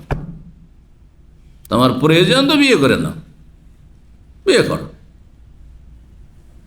ফাইন্নাহুম গায়রু মালুমিন, এই ক্ষেত্রে আল্লাহ তিরস্কার করবেন না, ধরবেন না যে তুমি স্ত্রীর সাথে কেন তুমি যৌনাচার করেছো, স্ত্রীর সাথে কেন বেশি মিলন করেছো, মাসে একবার। কিছু কিছু আমাদের দেশে বই আছে ইসলাম বিরোধী বই, আর এই শাস্ত্র সম্পর্কে, যে শাস্ত্রটিকে বাংলা বা সংস্কৃত ভাষায় কোখ শাস্ত্র বলে, যারা খুব ভালো বাংলা বুঝে এটা বুঝবে। কোখ শাস্ত্র বুঝেন কেউ শব্দটি? যারা বিয়ে শাদীর পিড়িতে বসতে চায় তারা এই বইগুলি একসময় পড়তো, একসময় বই পড়ার যুগ ছিল। আজকাল তো গুগলে সব দেখে বিয়ে করতে যাচ্ছে, চলো তো গুগলে কি লিখেছে, হ্যাঁ নতুন বিয়ে শাদী করলে হ্যাঁ কি করতে হয়, কি হয়, আর কীরকম ধরনের আমার হওয়া উচিত, অ্যাক্টিভিটি হওয়া উচিত, বিভিন্ন দিক থেকে দেখলেন হয়তো। এতে অধিকাংশ কিন্তু ক্ষতিকর জিনিসগুলি থাকে। ইসলাম তার মধ্যে কিছু অল্প রয়েছে যেগুলিকে অনুমোদন দিয়েছে, স্বীকৃতি দিয়েছে, অধিকাংশ সেগুলি আপনার দিন দুনিয়ার জন্য ক্ষতিকর। এই ধরনের বইগুলি একসময় মার্কেটে পাওয়া যেত, আমাদের ছাত্র জীবন বই পড়ার যুগ ছিল আর অনেক পড়তাম। তো এই কোখ শাস্ত্রের অনেক বই ছিল, যেই বইগুলোতে এমন এমন অবান্তর ফালতু কথাবার্তা লেখা আছে এই সম্পর্কে, বিয়ে শাদীর পিড়িতে বসলে মেয়েটি এই করবে, ছেলেটা এই করবে, কথা বুঝতে পেরেছেন। এ হচ্ছে কোখ শাস্ত্রের বই হিন্দুদের ভাষায়। তো সেগুলিতে একজন ওই রকমই কোনো মোল্লা টাইপের লোক, একদম মুসলিমরা আবার লিখেছে, এগুলো লিখো যে হিন্দুরা তা নাই কিন্তু, হ্যাঁ এক শ্রেণী মুসলিম, একদম মূর্খ মুসলিমদের লেখা এই বইগুলি। বলছে মাসে মাসে একবার, 12 মাসে 12, এর মধ্যে যত পারো আরও কম করো। কি বুঝলেন? হ্যাঁ কিছু বুঝলেন? যে বুঝলেন হাত তুলেন। হ্যাঁ একজন বুঝান, মাশাআল্লাহ কেউ বুঝেনি। হ্যাঁ কি বলছেন? মানে বলতে চাইছে তো তোমার স্ত্রীর সাথে মাসে মাসে একবার সহবাস করো। হ্যাঁ তাহলে 12 মাস কয়বার হলো? হ্যাঁ এর মধ্যে যত পারো আরো কম করো। এটা ইসলাম? হ্যাঁ এটা দিয়ে আপনার স্ত্রীর গুনাহ থেকে বাঁচবে? বিয়ে করার মুখ্য উদ্দেশ্য হচ্ছে নিজেকেও পাপ থেকে বাঁচানো আর স্ত্রীকেও পাপ মুক্ত রাখা, যাতে পরকীয়ায় আপনিও লিপ্ত না হয়ে যান, হ্যাঁ আর সেও লিপ্ত না হয়ে যায়। বোঝা গেছে না? তো এটা তো শরীয়তসম্মত বিষয় নয়, এসব কথাবার্তা ফালতু কথাবার্তা রয়েছে। জি তো যা কথা না বাড়িয়ে, যদি দুটো জিনিসের জামানত দিতে পারেন, কাকে? লি, নবী সাহেব বলছেন আমাকে। আল্লাহর কাছে ওয়াদা করেন যে রাসূলুল্লাহ সাল্লাল্লাহু আলাইহি ওয়াসাল্লাম দুটো জিনিসের হেফাজত করতে বলেছেন, আমি হেফাজত করব। হ্যাঁ এই দায়িত্ব আমি নিলাম যে জবান দ্বারা জাহান্নামে যাওয়ার কাজ করব না, আল্লাহকে অসন্তুষ্ট করব না, লজ্জা স্থান গুপ্তাঙ্গ আল্লাহর নিয়ামত তা দিয়ে আমি আল্লাহকে অসন্তুষ্ট করব না। তাহলে আযমাল্লাহুল জান্নাত, তার জন্য আমি জান্নাতের জামানত নিয়ে এলাম, দায়িত্ব নিয়ে এলাম। কে বলছেন? রাসূলুল্লাহ সাল্লাল্লাহু আলাইহি ওয়াসাল্লাম। জান্নাত নিশ্চিত। কিন্তু তার মানে কি এই যে তার নামাজ না পড়লে হবে না? ফরজ ওয়াজিব আদায় করে, ফরজগুলো ঠিক রেখে, দৈনন্দিন ফরজ, সাপ্তাহিক ফরজ, বাৎসরিক ফরজ, জীবনে যেসব লাইফে ফরজ রয়েছে সব ঠিক রেখে, আর তারপরে আপনি প্রতিদিন সব সময়, কারণ জবান দ্বারা পাপ যে কোনো সময় হইতে পারে, যতক্ষণ জেগে আছেন জবান দ্বারা পাপ হইতে পারে, ঠিক না? ঘুমিয়ে গেলে তখন আর জবান পাপ করবেন না, কারণ তখন অচেতন হয়ে গেছে। যতক্ষণ জেগে আছেন ততক্ষণ পর্যন্ত আপনার যৌনাঙ্গ দ্বারা, গুপ্তাঙ্গ দ্বারা পাপ হইতে পারে। এই জন্য প্রতিদিন আপনি যতক্ষণ আপনি জাগ্রত আছেন, যদি এই দুটো জিনিসের জামানত দিতে পারেন যে আমি এই দুটো নিয়ামতের অপব্যবহার করব না, তাহলে জান্নাতের জামানত নিয়েছেন রাসূলুল্লাহ সাল্লাল্লাহু আলাইহি ওয়াসাল্লাম। 6475 নম্বর হাদিস বর্ণনা করেছেন আবু হুরায়রা রাদিয়াল্লাহু তাআলা আনহু। তিনি বলেন, ক্বালা রাসূলুল্লাহ সাল্লাল্লাহু আলাইহি ওয়াসাল্লাম বলেছেন, মান কানা ইউমিনু বিল্লাহি ওয়াল ইয়াউমিল আখির, যে আল্লাহ এবং পরকালে বিশ্বাসী। আল্লাহ এবং পরকাল, ঈমানের রুকন কয়টি? হ্যাঁ, 6টি না 5টি? কে বলছে 5টি? 6টি। হাসান, ঈমানের বলেছি, ইসলামের না। এতেই যদি আপনি ইখতিলাফ করে দেন তাহলে তো মুশকিল হইতো। তাহলে তো হানফি শাফির ইখতিলাফ হলো না, এই তো হয়ে গেল ওই আশারি মাতুরিদের ইখতিলাফ হয়ে গেল, আপনি গোমরাদের ইখতিলাফ হয়ে গেল। যে বলবে ঈমানের খুঁটি 5টি, পথভ্রষ্ট। বুঝতে পেরেছেন না? আকিদার গোমরাই। ঈমানের পিলার জানতে হবে, ইসলামের পিলার জানতে হবে। ইসলামের পিলার হচ্ছে 5টি আর ঈমানের 6টি। ঈমানের 6টির মধ্যে 2টির কথা বলা হয়েছে, যে আল্লাহ এবং পরকালে বিশ্বাসী। তাহলে আর 4টা বিশ্বাসী নয়? সেই 4টাতে বিশ্বাসী অবশ্যই, কিন্তু এই 6টির মধ্যে এই 2টি যে রয়েছে এটি আরও বেশি গুরুত্বপূর্ণ। এই জন্য বেশ কিছু আয়াতে মান কানা ইউমিনু বিল্লাহি ওয়াল ইয়াউমিল আখির ফাইন তানাযাতুম ফি শাইইন ফারুদ্দুহু ইলার রাসূল ইন কুনতুম তুমিনুনা বিল্লাহি ওয়াল ইয়াউমিল আখির। আল্লাহ পরকালে যদি বিশ্বাসী হও তাহলে মতভেদ হলে কার কাছ থেকে ফয়সালা নেবে? মযহাব থেকে নয়, আল্লাহ এবং রাসূলের কাছে, কোরআন হাদিস থেকে। আবু হানিফা এই বলেছেন, শাফি এই বলেছেন, ইমাম মালিক এই বলেছেন, আর ইমাম আহমদ বিন হাম্বল এই বলেছেন। মযহাব 4টি। এখন 4টাই ঠিক, ভুল কথা এটা। হক একাধিক হয় না। যেমন অঙ্ক কয়টা ঠিক হয়? একটা। আর ভুল অনেক হইতে পারে। 1 কত হয়? 2। আর 1 2 ছাড়া যত অঙ্ক বলবেন আপনি, রেজাল্ট বলবেন, সব কি ঠিক? ওই রকমই হক হচ্ছে একটি, আর ভুল হচ্ছে মেলা। ভুলের শেষ নেই, ভুল সবই হইতে পারে। বুঝতে পারছেন না? তাহলে 4-এর মধ্যে 1টি ঠিক আছে। ওই 1টি তলাশ করা হচ্ছে বিজ্ঞ আলেমদের কাজ। আপনাদের কাজ হচ্ছে, জনসাধারণ কাজ হচ্ছে বিজ্ঞ আলেমের শরণাপন্ন হয়ে আপনি বলবেন যে আমি একটা মযহাবকে ফলো করে ফতোয়া চাই না, আমি চাই কোরআন সুন্নাহর আলোকে ফতোয়া চাই। আপনি আল্লাহর রাস্তায় কোরআন সুন্নাহ মতো ফতোয়া দেবেন। আমি হাম্বলি মযহাবের ফতোয়া চাই না, আমি শাফি মযহাবের ফতোয়া চাই না, আমি মালিকি মযহাবের ফতোয়া চাই না, আমি হানফি মযহাবের ফতোয়া চাই না। আমি চাই রাসূলুল্লাহর ফতোয়া চাই, সাহাবায়ে কেরামের ফতোয়া চাই। কথা বোঝা গেছে? এটা হচ্ছে হক পথ। এই বিষয়টি বুঝলেই তো 4 মযহাব বুঝে যাবেন আপনি, আপনার করণীয় কি বুঝে যাবেন। আর মযহাবে গোঁড়ামি আর আপোষের এই ফিরকাবাজি, হ্যাঁ, দলাদলি সব শেষ হয়ে যাবে। না, আমরা সবাই রাসূলুল্লাহর সাথে আছি, কোরআন সুন্নাহর সাথে আছি, এবং এটা বুঝতে গিয়ে ভুল করেছে, আমরা ভুল করব না, তার জন্য চেষ্টা করব। তারপরও চেষ্টাতে যে সবসময় সফল হবো জরুরি নয়। হতে পারে ভুলই থেকে গেলাম, কিন্তু তখন আল্লাহ মাফ করবে, চেষ্টা করেছি। আর চেষ্টাই করবেন না, একটাকে ধরে নেন, 3টিকে ছেড়ে দেবেন, ভুল কথা। এক মযহাবে সব হক সীমিত নেই। আর একটি ফর্মুলা শুনে রাখেন, কেউ যদি মনে করে যে এক মযহাবে সব হক সীমিত, তাহলে সে ভুল পথে আছে। কথা বোঝা গেছে? আমরাও হক ভাই, আপনারাও হক ভাই, আপনারাও হক, 4 হক নাকি? ইসলাম 4টা তো না, ইসলাম তো 1টা। জি, তো কি বলতে গিয়ে বললাম? দেখেন, আকীদার বিষয়, ঈমান আকীদার বিষয়গুলো অত্যন্ত গুরুত্বপূর্ণ। ঈমানের 6টি রুকনের মধ্যে 2টির কথা অনেকগুলি হাদিসে, বেশ কিছু করেন আয়াতে বলা হয়েছে। কি জন্য? আল্লাহ বিশ্বাসী, পরকালে বিশ্বাসী। কারণ যে আল্লাহ পরকালে বিশ্বাসী হবে সেই ব্যক্তি আর বাকি যে 4টা আছে ওগুলো তো বিশ্বাসী অবশ্যই হবে।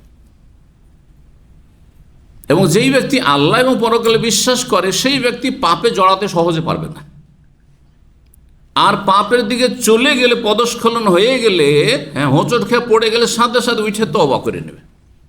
কথা বুঝতে পারছেন না?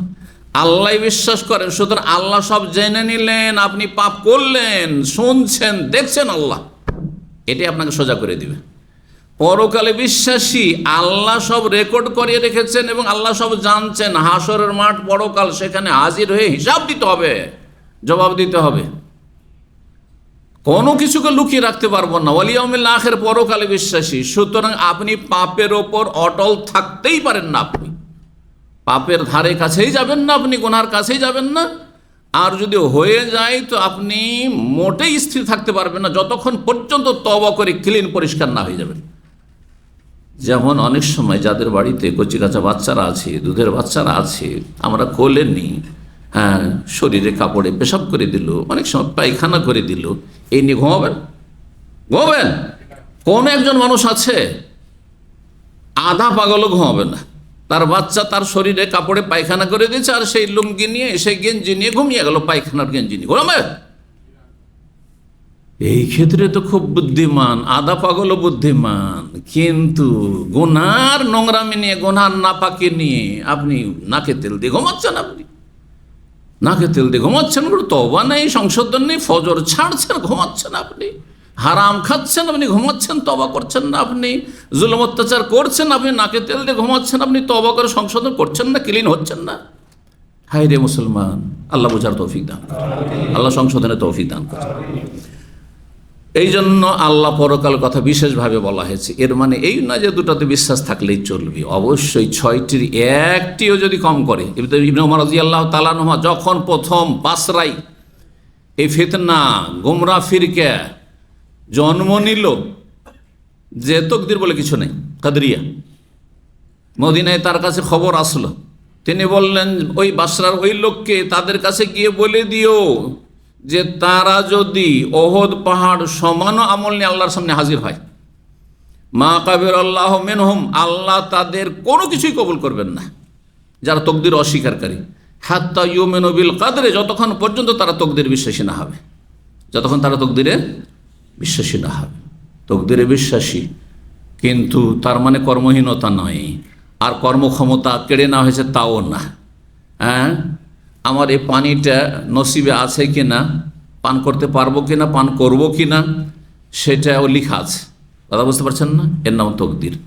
আচ্ছা, আমার তকদিরে থাকলে পানি এমনিতে পান করা হয়ে যাবে, যদি আমি হাত না বাড়াই, বোতলটা না খুলি, মুখে না লাগাই, টান না দিই, তো পানি কোনোদিন পেটে আসবে?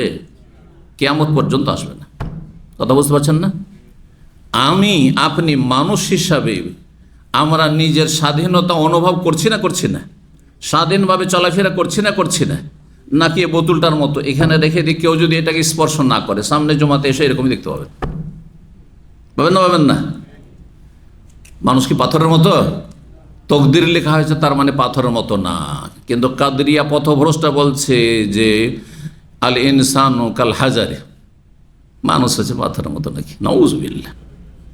এটা তো মানুষের অনুভূতির খেলাফ। মানুষ হাড়ে হাড়ে টের পাচ্ছে যে আমি স্বাধীনভাবে কথা বলছি, স্বাধীনভাবে আপনাদের দিকে তাকাচ্ছি, স্বাধীনভাবে আমি এই হাদিসের দরজে স্বাধীনভাবে এক্ষুনি তো মনে করে উঠে যাবো, চলে যেতে পারবো, তার মতো স্বাধীনতা আছে। কর্ম স্বাধীনতাকে আমি ভালো কাজে লাগাচ্ছি না মন্দ কাজে লাগাচ্ছি, এই অধিকার আল্লাহ আমাকে দিয়েছেন, ক্ষমতা দিয়েছেন। তাহলে তকদির আমাদেরকে বাধ্য করা নাই, তকদির আল্লাহ লিখে রেখেছেন, আর আমাদের কর্ম স্বাধীনতা আল্লাহ দিয়েছেন। জি, খুব সহজ ভাষায় তকদির। যেই ব্যক্তি আল্লাহ পরকালে বিশ্বাসী, ফালিয়াকুল খায়রা, সে যেন ভালো কথা বলে, না হলে চুপ থাকে। ওমান কানা ইউমিনু বিল্লাহি ওয়াল ইয়াউমিল আখির, যে আল্লাহ এবং পরকালে বিশ্বাসী, ফালা ইউজি জারা, সে যেন তার প্রতিবেশীকে কষ্ট না দেয়। প্রতিবেশীর কষ্ট না দেবেন না, কিন্তু যারা প্রতিবেশী নয় তাদের কষ্ট দিবে নাকি? দূরের কষ্ট দিতে পারবেন নাকি? যেই ব্যক্তি প্রতিবেশীকে কষ্ট দেয় না, যাদের সাথে রাত দিন 14 বার দেখা হয়, বাড়িতে বেরোলেই দেখা হচ্ছে আর কথা বলতেই হচ্ছে, তাকে কষ্ট দেয় না বা তাদেরকে কষ্ট দেয় না, সে দূরের লোককে কষ্ট দেবে যে বছরে একবার দেখা হয়েছে? এই জন্য যারা অফিসে 8 ঘন্টা কাটান, হ্যাঁ,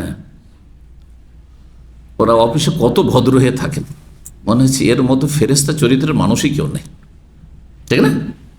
8 ঘন্টা খুব ভদ্র কাটালেন, কিন্তু যখন বাড়ি আসেন স্ত্রীর সাথে তখন হিংস্র পশুর মতো হয়ে যান। হ্যাঁ, যাদের সাথে যত বেশি চলাফেরা তারা তত বেশি আপনার অসন্তুষ্ট, অতিষ্ঠ, আপনার কষ্ট আর বরদাস্ত করতে পারেন না। কিন্তু যাদের সাথে মাঝে মাঝে দেখা হয়, হাই হ্যালো হয়, ও খুব ভালো, ও ইহুদি খ্রিস্টানদের মতো, দেখা হইলে মুচকি একটা হাসি দেবে, হ্যাঁ, ব্যাস মনে করলে এরাই চরিত্রবান। আরে 1 সেকেন্ড 2 সেকেন্ডে মুচকি হাসি দেওয়াই যথেষ্ট। হ্যাঁ, আর যদি এক শ্রেণীর মানুষকে তারা মানুষই না মনে করে, যদি আল্লাহ পরকালে বিশ্বাসী মুসলিম হয় তো তারা নাকি তাদের কাছে মানুষই নয়। এই চরিত্র যদি তাদের, এই মন মানসিকতা তাদের হয়, মানবাধিকারী তাদের যদি না থাকে, তাহলে তারা কি মানুষ? না, মোটেই মানুষ না তারা। আল্লাহ বুঝার তৌফিক দান করেন। ওমান কানা ইউমিনু বিল্লাহি ওয়াল ইয়াউমিল আখির, যে আল্লাহ এবং পরকালে বিশ্বাসী, চিন্তা আছে তার, আল্লাহ জানছেন, আল্লাহ দেখছেন, আল্লাহ শুনছেন, সব কিছু নোট করে রাখছেন। আর পরকালে বিশ্বাসী, পরকালে আল্লাহ হাসরের মাঠে ডাকবেন, হিসাব দিতে হবে, জবাব দিতে হবে। ফালিয়ুকরিম যাইফা, যে আল্লাহ পরকালে বিশ্বাসী, সে যেন অতিথির সম্মান করে, মেহমানের আপ্যায়ন করে। যে যেমন মেহমান তার আপ্যায়ন তেমন হবে। মেহমান মানে শুধু আত্মীয় না, মেহমান মানে মুখ চেনা পরিচিত না, মেহমান মানে খাতিরের লোক না, এগুলো আমাদের দেশীয় মেহমান। একটা প্রচলিত ধর্মে আমাদের দেশে মেহমান হচ্ছে কে? হ্যাঁ, নিজের বংশের লোক, না হলে হ্যাঁ শ্বশুর বংশের লোক, মায়ের বংশের, না হয় বাপের বংশের, আর না হয় শ্বশুর বংশের, তাই না?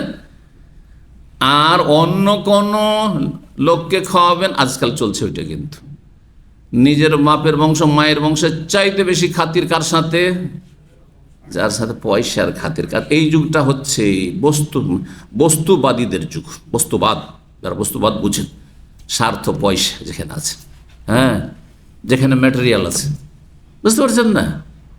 যার ফলে নিজের বাপ ভাইয়ের সাথে সম্পর্ক ভালো নেই, মামাদের সাথে, খালাদের সাথে সম্পর্ক ভালো নেই, কিন্তু দোস্তের সাথে দোস্তির শেষ নেই, যার সাথে স্বার্থ জড়িত রয়েছে। রাজনৈতিক দলের লোক নিজের পক্ষের লোকের সাথে খাতিরের শেষ নেই, কিন্তু খাতির শেষ হইলে পোল্টি খেয়ে গেল, খাতির শেষ, সব শেষ। বুঝতে পেরেছেন? না না না, মেহমান এমনকি অমুসলিমও মেহমান হইতে পারে, যদি তার সেখানে এসেছে, শহর নয়, সেখানে খাওয়া দাওয়ার ব্যবস্থা নেই, টাকার ব্যবস্থা নেই, তাহলে সেও মেহমান। এই জন্য নবী সাল্লাল্লাহু আলাইহি ওয়াসাল্লাম সাহাবায়ে কেরামদের অমুসলিমও মেহমান হইত ওই যুগে। আজকাল প্রয়োজন হয়, কারণ শহরে হোটেল আছে, রেস্টুরেন্ট আছে, হ্যাঁ, খাবার ব্যবস্থা আছে, পয়সা থাকলে খাবার ব্যবস্থা আছে, পয়সা থাকলে থাকার জায়গা আছে, আবাসিক হোটেল আছে। তারপরে আপনার গ্রামে গঞ্জে যদি হয়, যদি দেখেন যেখানে খাওয়া দাওয়ার ব্যবস্থা আছে, তাহলে ঠিক আছে, আশেপাশে রেস্টুরেন্ট আছে, হয়তো পয়সা আছে, খেয়ে নিচ্ছে, তখন খরচ নাই। কিন্তু এমন সময় আমরা দেখেছি যে 5-7 কিলোমিটার কি 10 কিলোমিটার না গেলে কোনো রেস্টুরেন্ট পাওয়া যাবে না। আর গ্রামে, পল্লী গ্রামে আমরা বসবাস করি, সেই গ্রামে রাতে কোনো মোসাফির এসেছে, আমাদের সাথে মাগরিব পড়লো, এশা পড়লো, আর চুপচাপ শুশুর করে নামাজটা পড়ে চলে গেলে, আমাদের খাওয়ার খোঁজ খবর নিলাম না। হারাম এটি। অবশ্যই আল্লাহ পরকালে বিশ্বাসী হলে এরকম মেহমান নওয়াজি করতে হবে, মেহমান আপ্যায়ন করতে হবে। জি, 6476 নম্বর হাদিস। হাদিস মান করছে আবু শুরাইক খোজাই রাদিয়াল্লাহু তাআলা আনহু, তিনি বলেন, সামিয়া উজনায়া, আমার 2 কানে শুনেছে, ও আহু কালবি, আমার হৃদয় সংরক্ষণ করে রেখেছে, মানে মনে আমার কথাটি ভালো করে জাগ্রত করে রেখেছি, মুখস্থ রেখেছি। কাকে? নবী সাল্লাল্লাহু আলাইহি ওয়াসাল্লামকে। ইয়াকুল, তিনি বলেছেন, আযিয়াফাতু সালাসাতা আইয়াম, মানুষকে আপ্যায়ন করা, অতিথির আতিথিয়তা, অতিথির আপ্যায়ন করা হচ্ছে কয়দিন? অধিকার 3 দিনে অধিকার। 3 দিনের পরে যদি আপনি না পারেন, বলে দিতে পারেন যে ভাই আর পারছি না, এতে কোনো গুনাহ হবে না।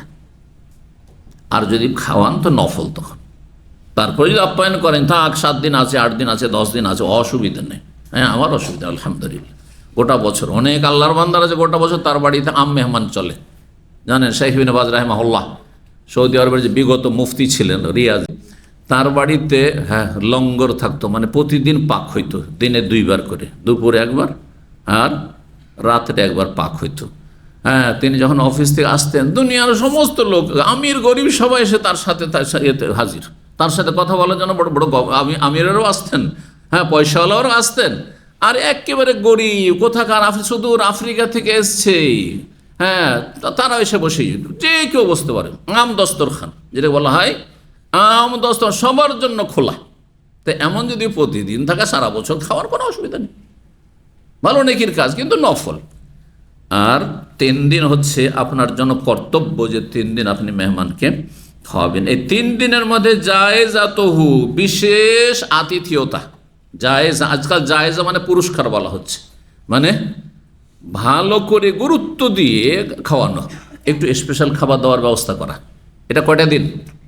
3 দিনই। আমাদের মনে করা হয় যে বিশেষ করে জামাই যদি শ্বশুর বাড়ি আসে, ও যদি 1 মাসও থাকে, ডেলি তার জন্য মাছ গোস্ত একবার স্পেশাল চলতে হবে, না হলে মনক্ষণ হয়ে যাবে, আবার মেয়ে কষ্ট পাবে না।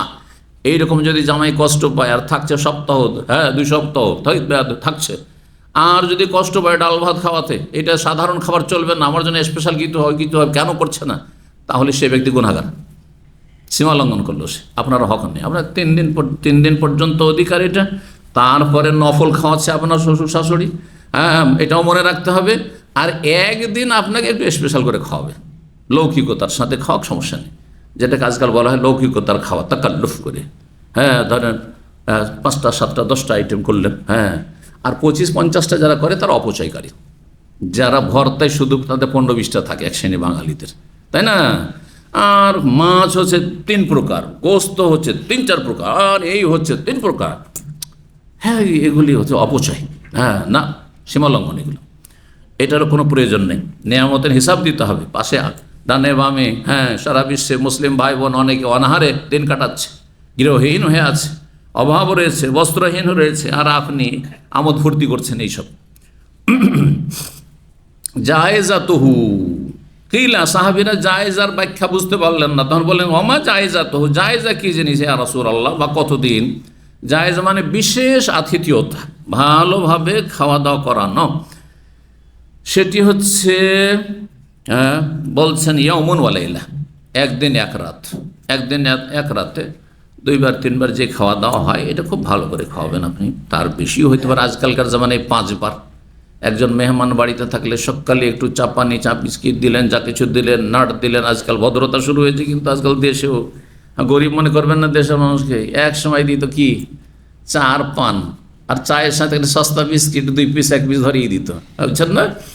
এখন না, এখন এইখান চাইতে স্পেশাল নাস্তা, একবারে ড্রাই ফ্রুট দিয়ে নাস্তা সকালে দিলেন, তারপরে একটা হেভি নাস্তা দিলেন, তারপরে দুপুর দিলেন, বিকেলে আবার চা পানি নাস্তা, আবার রাত্রে দিলেন, অসুবিধা নেই। কিন্তু একদিন আপনি স্পেশাল করে পারলে খাওয়ান। ওমান কানা ইউমিনু বিল্লাহি ওয়াল ইয়াউমিল আখির ফালইউকরাম, যে ব্যক্তি আল্লাহ পরকালে বিশ্বাসী, সেজন্য অতিথির সম্মান করে। অতিথির সম্মান শুধু খাওয়া দাওয়াতে হয় না, কথাতেও রয়েছে। অনেকেই বাড়িতে মেহমান এসছে, কথা বলে না, বেশি সময় দেয় না, কাজের ছেলে কাজের মেয়েকে দিয়ে খাবার দিয়ে পাঠায়। পয়সাওয়ালাদের বাড়ি এমনটা হয়, পয়সাওয়ালাদের বাড়ি এমনটা হয়। তো আর তারপরে এত ব্যস্ত দুনিয়াদারি নিয়ে যে আসলে মেহমান আছে, মেহমানের রুমে ঢুকে আসসালামু আলাইকুম, ওয়া আলাইকুম সালাম, চললো, ঘরে ঢুকে গেল, আবার মোবাইল নিয়ে বসে, অথবা মেহমানের সামনে বসে রেখে মোবাইল টিপাটি, হয়তো আধা ঘন্টা 10 মিনিট বসলো, কিন্তু মেহমানের সাথে কথা না, ও মোবাইলের সাথে কথা, ইন্টারনেটের সাথে কথা। তাহলে মেহমানের সম্মান করলো না। মেহমানকে সময় দিতে নবী সাল্লাল্লাহু আলাইহি ওয়াসাল্লাম, ওয়া ইন্না লিজাওরিকা আলাইকা হাক্কান, ওয়া ইন্না লিজাওরিকা আলাইকা হাক্কান, তোমার ভিজিটার, তোমার অতিথিরও তোমার হক রয়েছে।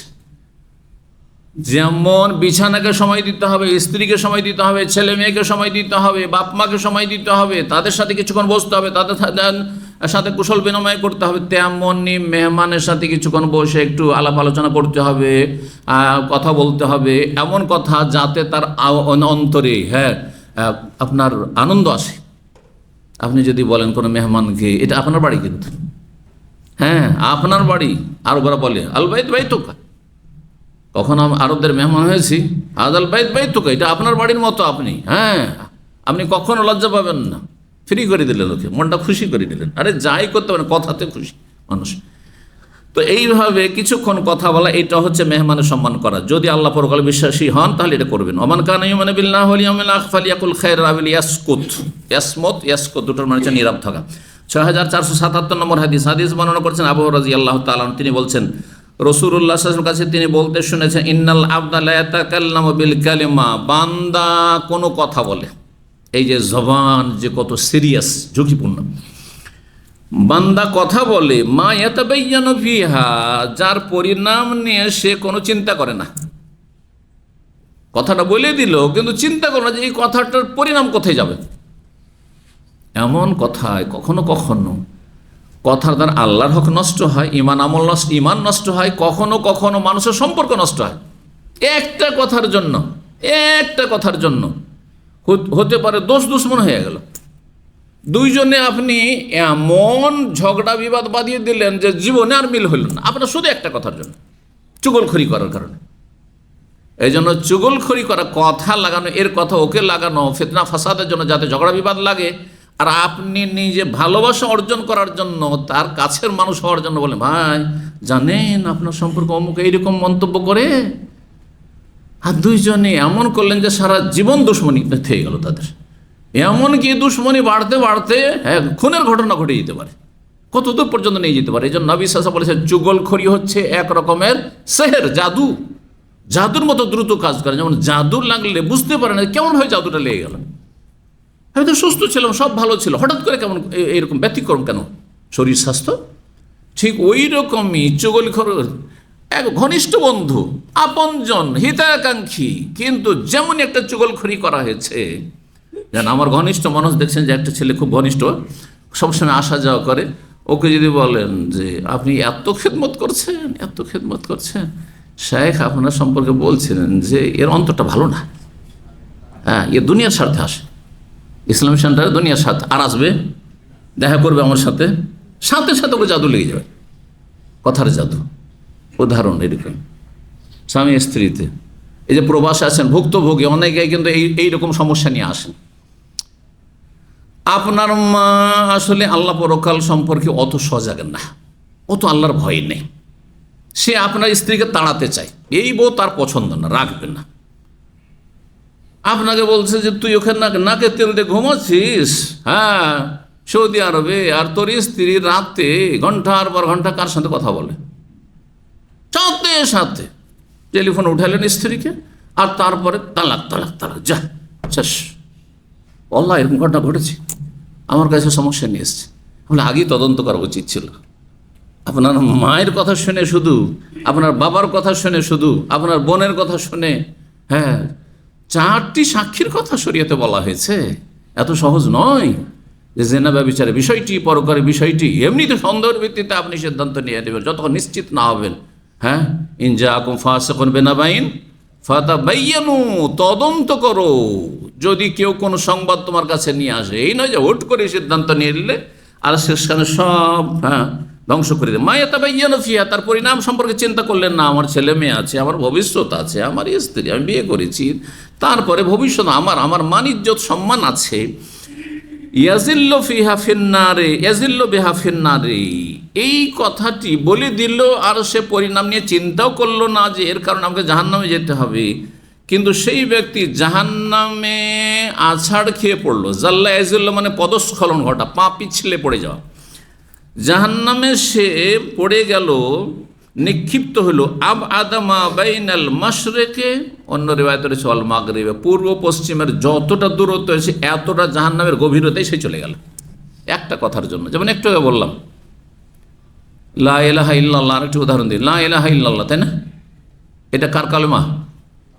ইসলামের কালেমা, ঠিক না? ইসলামের কালেমা। আর শুধু লা ইলাহা কার কালেমা? কার্ল মার্ক্সের কালেমা, বোঝা গেছে? কমিউনিস্টদের কালেমা, যে আল্লাহ নেই, উপাস্য নেই, নো গড, বোঝা গেছে? দিন আছে না নেই? আছে, এটা ইসলামের কালেমা, ইন্না দিন ইনদাল্লাহিল ইসলাম। আর কার্ল মার্ক্স কমিউনিস্ট যারা, তাদের কথা হলো যে হ্যাঁ ধর্মকে ধ্বংস করো, ধর্ম হচ্ছে আফিম, তারা বলছে ধর্ম হচ্ছে আফিম, জি নেশা, আউযুবিল্লাহ। আমরা বলছি ইসলাম কি শিখিয়েছে? আল্লাহ আমাদেরকে সৃষ্টি করেছেন, তাই না? তারা বলছে না, আমরা আল্লাহকে সৃষ্টি করেছি। নাস্তিকরা কি বলে? আল্লাহ আসলে নেই, আমরা তৈরি করে নিয়েছি আল্লাহকে, তার মানে আমরাই সৃষ্টি করেছি আল্লাহ। তাই একটা কথাই কতদূর পৌঁছে গেল? স্থায়ী জাহান্নামী, একেবারে স্থায়ী জাহান্নামী। এই ধরনের কথাবার্তা আল্লাহর অসন্তুষ্টিমূলক যে কোনো কথাই হইতে পারে, স্থায়ী জাহান্নামী হবে অথবা অস্থায়ী জাহান্নামী হয়ে যাবে পাপের কথা বলার কারণে। 6478 নম্বর হাদিস বর্ণনা করেছে আবু হুরায়রা রাদিয়াল্লাহু তাআলা, তিনি বলেন নবী সাল্লাল্লাহু আলাইহি ওয়াসাল্লাম বলেছে, ইন্নাল আবদা ইয়াতাকাল্লামু বিকালিমাতিন রিদওয়ানিল্লাহ। এই হাদিসটা আরো বিস্তারিত রয়েছে। বান্দা কখনো কখনো এমন কথা বলে যাতে আল্লাহ সন্তুষ্টি হয়। তখন আল্লাহ হয়তো আপনার পাপের কারণে, আমার ভুলের কারণে একটু অসন্তুষ্ট ছিলেন বা বেশি অসন্তুষ্ট ছিলেন, কিন্তু এমন একটি কথা বললাম যাতে সাথে সাথে আল্লাহ রাজি হয়ে গেলেন, আস্তাগফিরুল্লাহ, অন্তর থেকে, অন্তর থেকে জবান দিয়ে বের করলাম, সত্যি জীবনকে একবারে জীবন মধ্যে ইনকিলাব, বিপ্লব নিয়ে আসলাম। আস্তাগফিরুল্লাহ, এক কথাই আল্লাহ রাজি হয়ে গেলেন। বুঝছেন না? সত্যি অন্তর থেকে যদি শুধু আস্তাগফিরুল্লাহ আস্তাগফিরুল্লাহ বলেন, অনেকে হালকা মনে করেন যে আস্তাগফিরুল্লাহ বললেন এমন কোন বা আমল করলাম। আরে ভাই, অন্তর থেকে যদি সেটা বের করেন, আমি আল্লাহ তোমার কাছে ক্ষমা চাইছি আর জীবনে ভুল করবো না, প্রতিজ্ঞা করছি, শেষ। আল্লাহ রাজি হয়ে গেলেন আপনার, আল্লাহ রাজি হয়ে গেলেন। তার মানে আগামী থেকে আর ভুল করবেন না আপনি। এই নয় যে আপনি আস্তাগফিরুল্লাহ মন্ত্র পড়লেন, আবার আপনি কুকুরের লেজের মতো আবার ওইরকম হয়ে যাচ্ছে, হ্যাঁ এই মালিশ করে লাভ নেই। না না না না, ওইরকম না, আপনি সোজা হয়ে গেছেন, তাহলে আল্লাহ রাজি হয়ে গেছেন। বান্দা কখনো কখনো আল্লাহ সন্তুষ্টি কথাবার্তা বলে লা ইউলকিল্লাহা বালান, কিন্তু ওই কথাটি বলার সময় সে এই ব্যাপারে কোনো চিন্তাই করেনি যে আমি এত ভালো কথা বললাম, আল্লাহ রাজি হয়ে গেলেন আমার উপর, কল্পনা করতে পারেনি। ইয়ারফাউল্লাহ বিহা দারাজাত, যার মাধ্যমে আল্লাহ বহু মর্যাদা তার উঁচু করেছেন। এই একটা কথা দিয়ে জান্নাতে উচ্চ মর্যাদা সে পেয়ে গেল। ওয়াইনাল আবদাল ইয়াতাকাল্লাম, বলে কখনো কখনো বান্দা এমন কথা বলে মিন সাখাতিল্লাহ, যেটা আল্লাহর অসন্তুষ্টিমূলক, আল্লাহকে নারাজ করে দিলেন। এখন একজন স্ত্রী যদি স্বামীকে বলে তোমার কাছে জীবনে সুখ পেলাম না, তোমার কাছে জীবনেও সুখ পেলাম না, আল্লাহকে অসন্তুষ্ট করলো না? অথচ অনেক কিছু পেয়েছে, হয়তো কষ্ট করতে হচ্ছে, প্রবাসী স্বামী কষ্ট করতে হচ্ছে, কিন্তু অনেক কিছু পেয়েছে, ভরণ পোষণ পেয়েছে, বাড়ি পেয়েছে, মাসের মাস টাকা পয়সা পাচ্ছে, যা কিছু চাইছে, অলংকার পেয়েছে, আর কি আদর পেয়েছে, স্নেহ ভালোবাসা পেয়েছে, অনেক কিছু পেয়েছে। কিন্তু দুনিয়াতে জান্নাতের মতো সবই পেয়ে যাবে, এটা তো আর হবে না। কথা বোঝা গেছে? জান্নাতে যাওয়ার কাজ করলাম। বান্দা কখনো কখনো এমন কথা বলে যাতে আল্লাহর অসন্তুষ্টি থাকে, লা ইউলকিল্লাহা বালান, আর এই কথাটি বলার সময় সে কোনো কল্পনাও করেনি, এই ব্যাপারে তার ধারণাও ছিল না যে এই কথার কারণে আমাকে জাহান্নামে যেতে হবে। ইয়াহাবি বিহাফি জাহান্নাম, জাহান্নামে সে নিক্ষিপ্ত হবে, এই একটি কথার কারণে জাহান্নামে চলে যেতে হবে তাকে। যেমন মেলা উদাহরণ দিলাম। 24 নম্বর অধ্যায় বলছেন বাবুল বোকায় মিন খাশিয়াতিল্লাহ আজ্জা ওয়াজাল, মহান আল্লাহর ভয়ে কান্না করা, আল্লাহর ভয়ে কান্না করা, আল্লাহর ভয়ে কান্না করা, এটি একটি ভালো বৈশিষ্ট্য, এটি একটি ভালো বৈশিষ্ট্য। আল্লাহ নেক বান্দারা কান্না করবে, কিন্তু লোকের সামনে হ্যাঁ কান্না করবে না, চোখের আড়ালে নির্জনে কান্না করলে তাতে ইখলাস রয়েছে। আর মানুষের সামনে যদি কান্না করে, ওয়াজ করছে, বক্তব্য করছে, আর ও করে শুধু কাঁদছে, দাল মে কুচ কালা, এত কেন কান্না আপনাদের সামনে আমার? কথা বুঝতে পারছেন না? এই কান্না তো আমাদের দেশের লোকেরা বেশি ধোকা খেয়ে যায়, যে এরা এত কান্না করে, আর যারা সহিহাতে করেছে এরা তো কখনো কান্নাই দেখি না। বুঝতে পারছেন না? অথচ শিরকের তালিম দিচ্ছে, গোমরাহির তালিম দিচ্ছে। ওই নাকি আফ্রিকার বন জঙ্গলে তাদের অলিয়া উলিয়া গোসু তারা মিটিং করতে যাচ্ছে, এইসব শিখাচ্ছে। কথা বুঝতে পারছেন? তাতে ধোকা খেয়ে যাচ্ছেন না, ধোকা খাবেন না।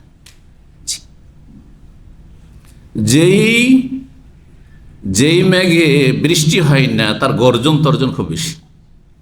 যেই মেঘে বৃষ্টি হয় না, হ্যাঁ আকাশে মেঘ কিন্তু বৃষ্টি হয় না, ওতে গর্জন তর্জন খুব বেশি থাকে। বুঝতে পেরেছেন না? ধোকা খাবেন। দেখছেন নির্জনে কান্না। বাবুল বোকায় মিন খাশিয়াতিল্লাহি আজ্জা ওয়া জাল্লা, হাদিসটা পড়েনি, তারপর একটি গুরুত্বপূর্ণ মাসলা আলোচনা করব, কারণ এই মাসলা নিয়ে অনেকেই কিন্তু বিব্রত বা বিভ্রান্ত। 6479 নম্বর হাদিস, হাদিস বর্ণনা করছেন আবু হুরায়রা রাদিয়াল্লাহু তাআলা আনহু, তিনি বলেন নবী সাল্লাল্লাহু আলাইহি ওয়াসাল্লাম বলেছেন সাবআতুন, মানে সাবআতু আশখাস, সাবআতু আসনাফ, 7 প্রকারের মানুষ রয়েছে। ইউজিল্লুহুমুল্লাহু ফি জিল্লি, আল্লাহ তার বিশেষ ছায়া দান করবেন, কখন? কিয়ামতের দিন, হাসরের মাঠে। ইয়াউমা লা জিল্লা ইল্লা জিল্লুহু, অন্য রিওয়ায়াতে রয়েছে যেখানে আল্লাহর এই ছায়া ছাড়া কোনো ছায়া হবে না। কোন ছায়া? কোন রিওয়ায়াতে রয়েছে আল্লাহর আরশের ছায়া, আল্লাহর আরশের ছায়া ছাড়া কোনো ছায়া থাকবে না। গাছপালা থাকবে না যে ছায়া হবে, বাড়িঘর আর এই রকমের আপনার শহর থাকবে না, হ্যাঁ ভবন থাকবে না যে তার ছায়া হবে, কোনো কিছু ছায়া থাকবে না। লা জিল্লা ইয়াউমা লা জিল্লা ইল্লা জিল্লুহু। 7 প্রকার মানুষকে আল্লাহ সেই সময় যখন সূর্য অত্যন্ত নিকটবর্তী হবে বান্দার মাথা থেকে, তখন আল্লাহ ছায়া দান করবেন। আর মানুষ ঘামে হাবুডুবু করবে নিজের আমল অনুযায়ী, যার যত পাপ বেশি তত বেশি সে ঘামে হাবুডুবু করবে, ঘামের গভীরতা থাকবে। তার মধ্যে এক শ্রেণীর মানুষের কথা এখানে বলা হয়েছে। 7 প্রকার কথা আলোচনা করলে তো ঘন্টা লেগে যাবে। 1 ঘন্টার আলোচনা মনে হয় কোনো একটি আমার আছে এই 7 প্রকারের মানুষের কথা। একটি কথা শুধু, কোনটা, যেটা এই অধ্যায়ের সাথে সম্পর্কিত, সেটা হচ্ছে আল্লাহর ভয়ে ক্রন্দন করা। রাজুলুন, এক শ্রেণীর মানুষ, যাকার আল্লাহ, সে আল্লাহকে ডাকে, আল্লাহকে স্মরণ করে, আল্লাহর জিকির আজকার অন্তর থেকে করে। আসল জিকির হচ্ছে অন্তরের, আর অন্তরের জিকিরটা কি জবানেও নিয়ে আসে, কিন্তু সুন্নতি তরিকার, বেদাতি তরিকার নাই। কারণ আমাদের দেশে বেদাতি জিকির আছে, সুন্নতি জিকির নেই। ভালো করে শোনেন, রাগ করবেন না। আমাদের দেশে বেদাতি জিকির আছে, সুন্নতি জিকির নেই। সুন্নতি জিকির যারা বিশ্বাসী তারা জিকির থেকে গাফেল আবার অধিকাংশ। কিছুক্ষণ আগে বক্তব্য শুরু করার আগে এক ভাই জোয়েল থেকে গেছেন, ভাইরা জিজ্ঞেস করেন যে শেখ, কিছু লোক তসবি করছে এইভাবে আর কি, এত তাড়াতাড়ি স্পিড। আমি বললাম এ কোনো জিকির নেই, এটা মুনাফিকের জিকির। কোরআনে আল্লাহ বলছেন, ইন্নাল মুনাফিকিনা ইউখাদিউনা আল্লাহ ওয়া হুয়া খাদিউহুম ওয়া ইযা কামু ইলা সলাতি কামু কুসালা ইউরাউনান নাস ওয়া লা ইয়াযকুরুনা আল্লাহা ইল্লা কালিলা। মুনাফিক লোক দেখানো নামাজ পড়ে আর আল্লাহকে নামে মাত্র, ওয়া লা ইয়াযকুরুনা, আল্লাহর জিকির আজকার করে, ইল্লা কালিলা, সামান্যতম, মানে নামে মাত্র আল্লাহর জিকির আজকার। তসবিহ 33 বার করলাম, নামে মাত্র, অন্তরে তার কোনো তাসির, প্রতিক্রিয়া হলো না, জীবনে কোনো প্রতিফলন ঘটল না আপনার জিকিরের। যেই জিকির স্মরণ করলে আপনার চক্ষু অশ্রুসিক্ত হয়, মন আপনার গলে যায়, দুনিয়া আপনার কাছে তুচ্ছ মনে হয়, আখিরাত মুখী হতে পারেন, আপনি মরণকে অত্যন্ত নিকটবর্তী মনে করতে পারেন। এই রকমের জিকিরের প্রতিফলন হইতে হবে, তাহলে জিকির, তাহলে স্মরণ। যে কোনো সময় মত আসতে পারে, সুতরাং এত লোভ লালসা কিছু করবো না, যা সহজে চলে আসে আলহামদুলিল্লাহ, আর না আসে তো কোনো কিছুর জন্য মরিয়াও না, আর হতাশা মানে হাই কি হয়ে গেল, হইল না কেন, না, কোনো না, যেটা হয়নি আমার না এটা, আর যেটা হয়েছে সেটি আমার, যেটা সহজে হয়েছে ঠিক আছে, না হলে কোনো সন্দেহের পথ অবলম্বন করব না, হারামের পথ আর নাজায়েজ পথ দূরের কথা। জি, রাজুলুন, এক শ্রেণী, যাকার আল্লাহ, আল্লাহকে স্মরণ করবে। বেদাতি জিকির যারা পূর্ণ লা ইলাহা ইল্লাল্লাহ মুহাম্মদুর রাসূলুল্লাহর জিকির, বেদাতি জিকির, এর আগে আমি বলেছি, তারপর আবার বলি, অনেক নতুন ভাই রয়েছে। আর অধিকাংশ মানুষরা কিন্তু গোটা বক্তব্য শোনেন না, গোটা বক্তব্য শুনলে তো ভালোই অনেক কিছু শিখে নিতে পারেন, জিকিরের আলোচনাগুলি শুনলে যথেষ্ট শিখে নিতে পারবেন। মুহাম্মদুর রাসূলুল্লাহ জিকির না, কার জিকির? আল্লাহর, সুতরাং লা ইলাহা ইল্লাল্লাহর জিকির শুধু। দ্বিতীয় বেদাতে জিকির ইল্লাল্লাহর জিকির, আছে না নেই? বেদাতে জিকির। তৃতীয় বেদাতে জিকির আল্লাহুর জিকির, আল্লাহু আল্লাহু আল্লাহু আল্লাহু, বেদাতে জিকির। চতুর্থ বেদাতে জিকির হচ্ছে হু হু হু হু হু, বেদাতে জিকির। কথা বোঝা গেছে? জি হ্যাঁ, কয়টা হইল? 4টা বেদাতি জিকির। পঞ্চম বেদাতি সম্মিলিত জিকির, ওয়াজ মাহফিলের জিকির, মহব্বতের সাথে জিকির করুন, লা ইলাহা, বক্তা নাস্তিক হয়ে থেকে গেল আর আপনাদেরকে ইল্লাল্লাহ ধরিয়ে দিল, সুর ধরে আপনি একসাথে এক সুরে ঝাঁকে ঝাঁকে পড়ছেন, বেদাতি জিকির। এগুলো না আমাদের দেশে জিকির। হ্যাঁ, একা একা জিকির করতে হবে, আর সুন্নত মোতাবেক জিকির করতে হবে। লা ইলাহা ইল্লাল্লাহ, সুবহানাল্লাহ, আলহামদুলিল্লাহ, আল্লাহু আকবার, লা হাওলা ওয়ালা কুওয়াতা ইল্লা বিল্লাহ, পূর্ণাঙ্গ বাক্য দিয়ে, অসম্পূর্ণ জিকির না। কথা বোঝা গেছে? আবার আর একটা বেদাতি জিকির আছে, আর মজার কথা, বাংলাদেশের বড় মুফতি পীর এই জিকির আবিষ্কার করেছে। তার কোনো একটা কিতাব আছে, একসময় আমি বলেছি, তার কিতাবের নাম ধরে, তাতে আছে কলেমাকে উল্টা পাল্টা করে। কলেমা কি? লা ইলাহা ইল্লাল্লাহ, বলছে ইল্লাল্লাহ লা ইলাহা ইল্লাল্লাহ, সবচেয়ে বড় মুফতি, সবচেয়ে বড় মুফতি। নাম বলতে চাই না এখন, আর যার নাম জানার প্রয়োজন আছে জেনে নেবেন। জি, কথা বোঝা গেছে? আল্লাহ তাদের অনিষ্ট থেকে রক্ষা করুক। দুনিয়া থেকে চলে গেছে, কিন্তু তাদের ভক্তদেরকে ছেড়ে গেছে, তাদের অনুগামী গুমরাহদেরকে ছেড়ে গেছে। আল্লাহ তাদের অনিষ্ট থেকে আল্লাহ আপনাদেরকে রক্ষা করুন। ইল্লাল্লাহ লা ইলাহা, এটা বলার অধিকারটা আপনাকে দিল কে? কে দিল? কোন একজন সাহাবী জিকির করেছেন? আপনি আগে ইল্লাল্লাহ করে শেষখানে না করে দিলেন, তো নাটাকে সাব্যস্ত রাখলেন না সাব্যস্ত রাখলেন না, তার তখন নাস্তিক হয়ে গেলেন। এই কথাটাই আমি বলেছিলাম যে এটা তো নাস্তিকদের জিকির হয়ে গেল, কারণ শেষখানে আপনি বললেন লা ইলাহা, ইলাহা নাই, তো নাস্তিকের জিকির। তখন আমার সম্পর্কে প্রোপাগান্ডা চালালো এক শ্রেণী বদ প্রকৃতি বেদাতি আর বেদাতিদের বন্ধু মোল্লারা, যে অমুককে শেখ নাস্তিক বলেছেন। আরে ওকে নাস্তিক বলছেন, নাস্তিকদের কালেমা এটি। হ্যাঁ, লা ইলাহা বলা হচ্ছে নাস্তিকদের কালেমা। আপনি নাস্তিকদের কালেমা কেন উচ্চারণ করবেন?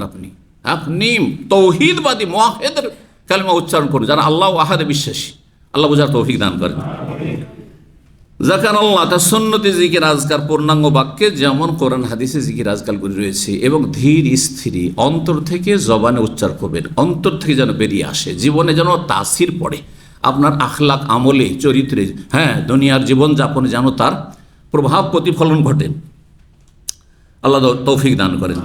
রাজুল নাকশিন ওয়াজাকার, আল্লাহর জিকির আজকার, আল্লাহকে স্মরণ করে। তারপরে জিকির শুধু এতে সীমিত না, এই জিকির তো মানুষের জীবনে সীমিত। মানে আমি যদি সুবহানাল্লাহ পড়ি হাজার হাজার বার, হ্যাঁ, তাহলে কার ফায়দা?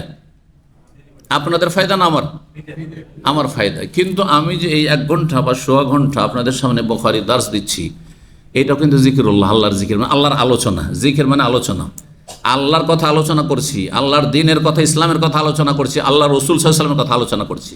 এটা হচ্ছে জিকিরুল্লাহ। এই জন্য এই মজলিসকে হাদিসের ভাষায় মজলিসে জিকির বলা হয়েছে। মজলিসে জিকিরের মজলিস সেটি।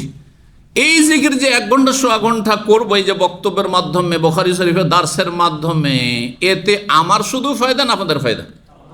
আপনাদের ফায়দা না? শুধু আপনাদের ফায়দা নয়, এই আমার আলোচনা যত অডিও ভিডিওতে যত মানুষের কাছে পৌঁছবে আর তারা উপকৃত হবে, তাদের সবারই ফায়দা। কে যে কখন হেদায়েত হয়, আমার চেয়ে বেশি হেদায়েত পেয়ে যেতে পারে, হতে পারে না? পারে না? বললাম হয়তো আমি, কিন্তু আমার চেয়ে বেশি আমলকারী সে হয়ে গেল। কিন্তু আমি যদি হাজার হাজার লক্ষ লক্ষ বার লা ইলাহা ইল্লাল্লাহ, লা ইলাহা ইল্লাল্লাহ, লা ইলাহা ইল্লাল্লাহ পড়তে থাকি, আমার ছাড়া আপনাদের কারো ফায়দা হবে না, এমনকি আমার স্ত্রীরও ফায়দা হবে না, আমার ছেলে মেয়েরও ফায়দা হবে না। কি বুঝলেন? বরকত জিনিসটা আলাদা জিনিস, কিন্তু এর দ্বারা যে হেদায়েত হবে তা নয়। কিন্তু এই যে মজলিসে জিকির, দিনই আলোচনার জিকির, এর দ্বারা হ্যাঁ আপনার সীমাহীন উপকারিতা রয়েছে। কত মানুষ যে হেদায়েত হতে পারে আপনি কল্পনা করতে পারেন, আমি কল্পনা করতে পারি না, জানতেও পারবো না, হয়তো আল্লাহ ছাড়া কেউ জানবে না। কথা বুঝতে পারছেন?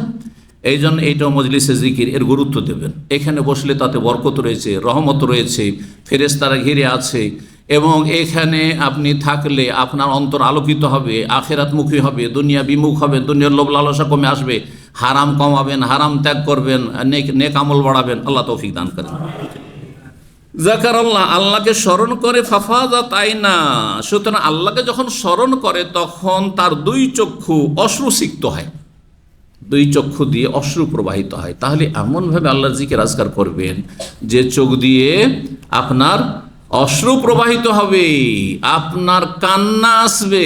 এই নয় যে আপনি লাফালাফি শুরু করে দেবেন, হ্যাঁ, এই নয় যে আপনি ধাক্কা ধাক্কি শুরু করে দিবেন, এই নয় যে আপনি প্যান্ডেলে ওঠা শুরু করে দিবেন। হ্যাঁ, এগুলো জাহেল মূর্খ, এসব হচ্ছে কওমুন তাজহালুন, এসব জাহেল কম। ইন্নাকুম কওমুন তাজহালুন, কোরআনে কারিমে আল্লাহ বলেছেন জাহেল মূর্খ কম। এই মূর্খ কমদের হ্যাঁ যদি সাথ দেন তাহলে মূর্খদের সাথে হাসর হবে এবং জাহান্নামে যেতে হবে।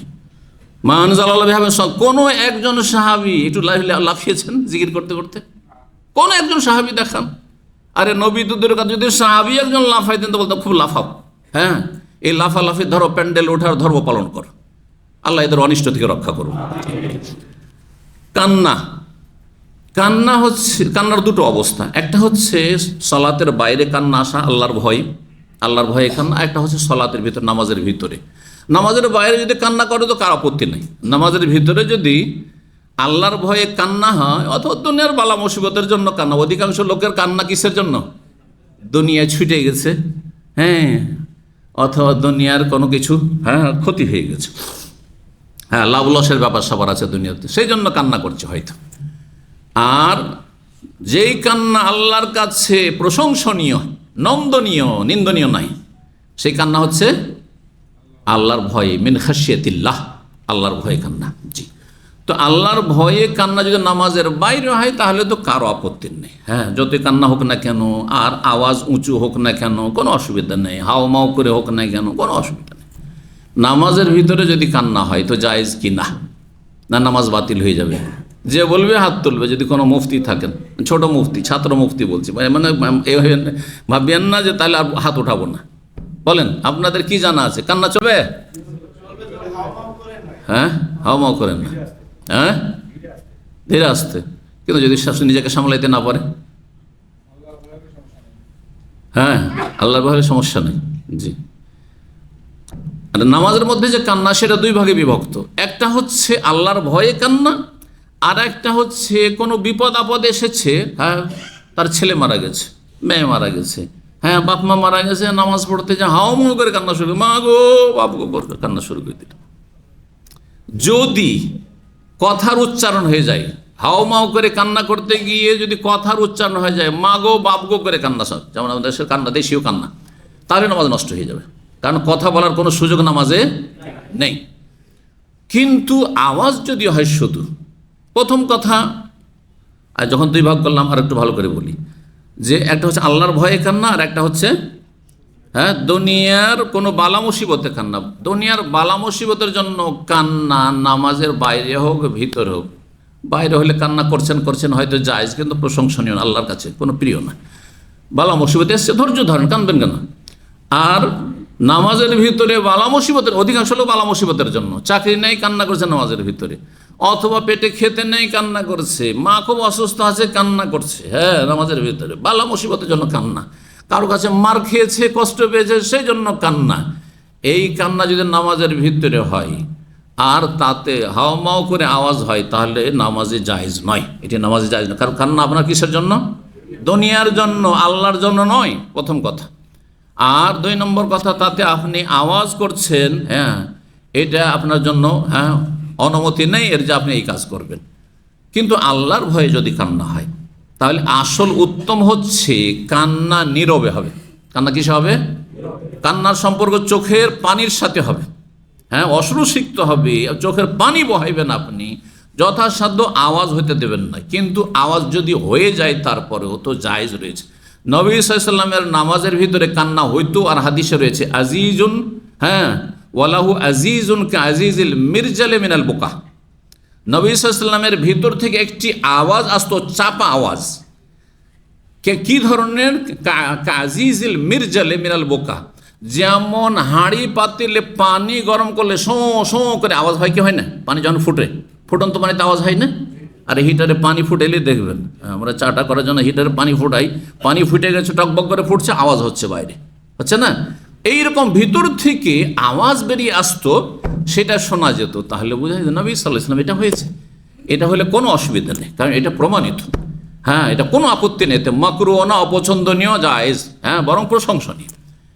এতটুকু তো নবী সাল্লাল্লাহু হইতো। কিন্তু কেউ কান্না করতে গিয়ে হ্যাঁ হাওমাও করে যদি কান্না করে না, আপনি আল্লাহর ভয় হইল হাওমাও করবেন না, হাওমাটাকে থেমে রাখার চেষ্টা করেন, আপনি চেপে রাখার চেষ্টা। আমি দেখেছি কিছু কিছু মসজিদে তারাবির সময়, এই কাম্বার মসজিদ এখানে আছে, হিরনা ফিল, এক সময় তারাবি পড়তাম, তো দেখতাম কিছু মিশরীয় জাহেল লোকেরা এমনভাবে কান্না করে, এইভাবে কান্না নামাজের ভিতরে কেন করবেন? আপনি হাওমাও করে কান্না করবেন না, মোটেই না, এইভাবে কান্না করবেন নামাজের ভিতরে, এইটা আপনার জন্য ঠিক নয়। কিন্তু যদি সামলাতে না পারেন, যে কান্না এমন এসছে যে নিজেকে সামলাইতে পারলেন না, তখন আপনার জন্য জায়েজ রয়েছে, নামাজ বাতিলিতে হবে না। কিন্তু অধিকাংশ ওলামারা বলছেন যে কান্না যদি এত দূর গড়িয়ে যায়, যদিও আল্লাহর ভয়ে হোক না কেন, যে সেখানে কথার উচ্চারণ হয়ে যাচ্ছে, যেমন মা গো বাবু গো, এরকম করে কান্না করে না আমাদের দেশে, হ্যাঁ, হাই, এই যদি হাই করে কান্না করে তাহলে নামাজ নষ্ট হয়ে যাবে, হ্যাঁ, যেমন কথার উচ্চারণ যাতে না হয়। তাহলে আসল হচ্ছে যে কান্নাতে কেউ একজন মুফতি বলে দিবে, শুনলাম যে কোন একজন মাতানি নাকি বলেছে, সেই জন্য বলছি বিষয়টি, যে যদি নামাজের ভিতরে কান্না করে তো নামাজ নষ্ট হয়ে যাবে, ভুল ফতোয়া দিয়েছে। যদি শুধু এইভাবে সংক্ষেপে বলে দেয় তাহলে ভুল ফতোয়া দিয়েছে।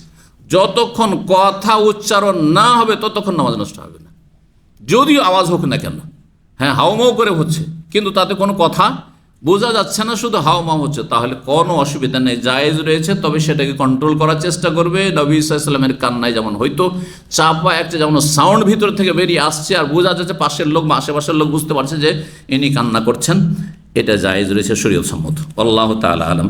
25 নম্বর বাবুল খৌফে মিনাল্লাহ, এই অধ্যায় হচ্ছে আল্লাহর ভয় ভীতি সম্পর্কে, 6480 নম্বর হাদিস বর্ণনা করছেন হুযায়ফা রাদিয়াল্লাহু তাআলা আনহু। তিনি বলেন, আল্লাহর ভয়ের সম্পর্কে দুটি হাদিস রয়েছে, দুটি একই মর্মের হাদিস, একটি ঘটনা, একটি সংক্ষেপে রয়েছে, আর একটি বিস্তারিত রয়েছে। এই দিন ইনশাআল্লাহ আজকের আলোচনা শেষ করছি।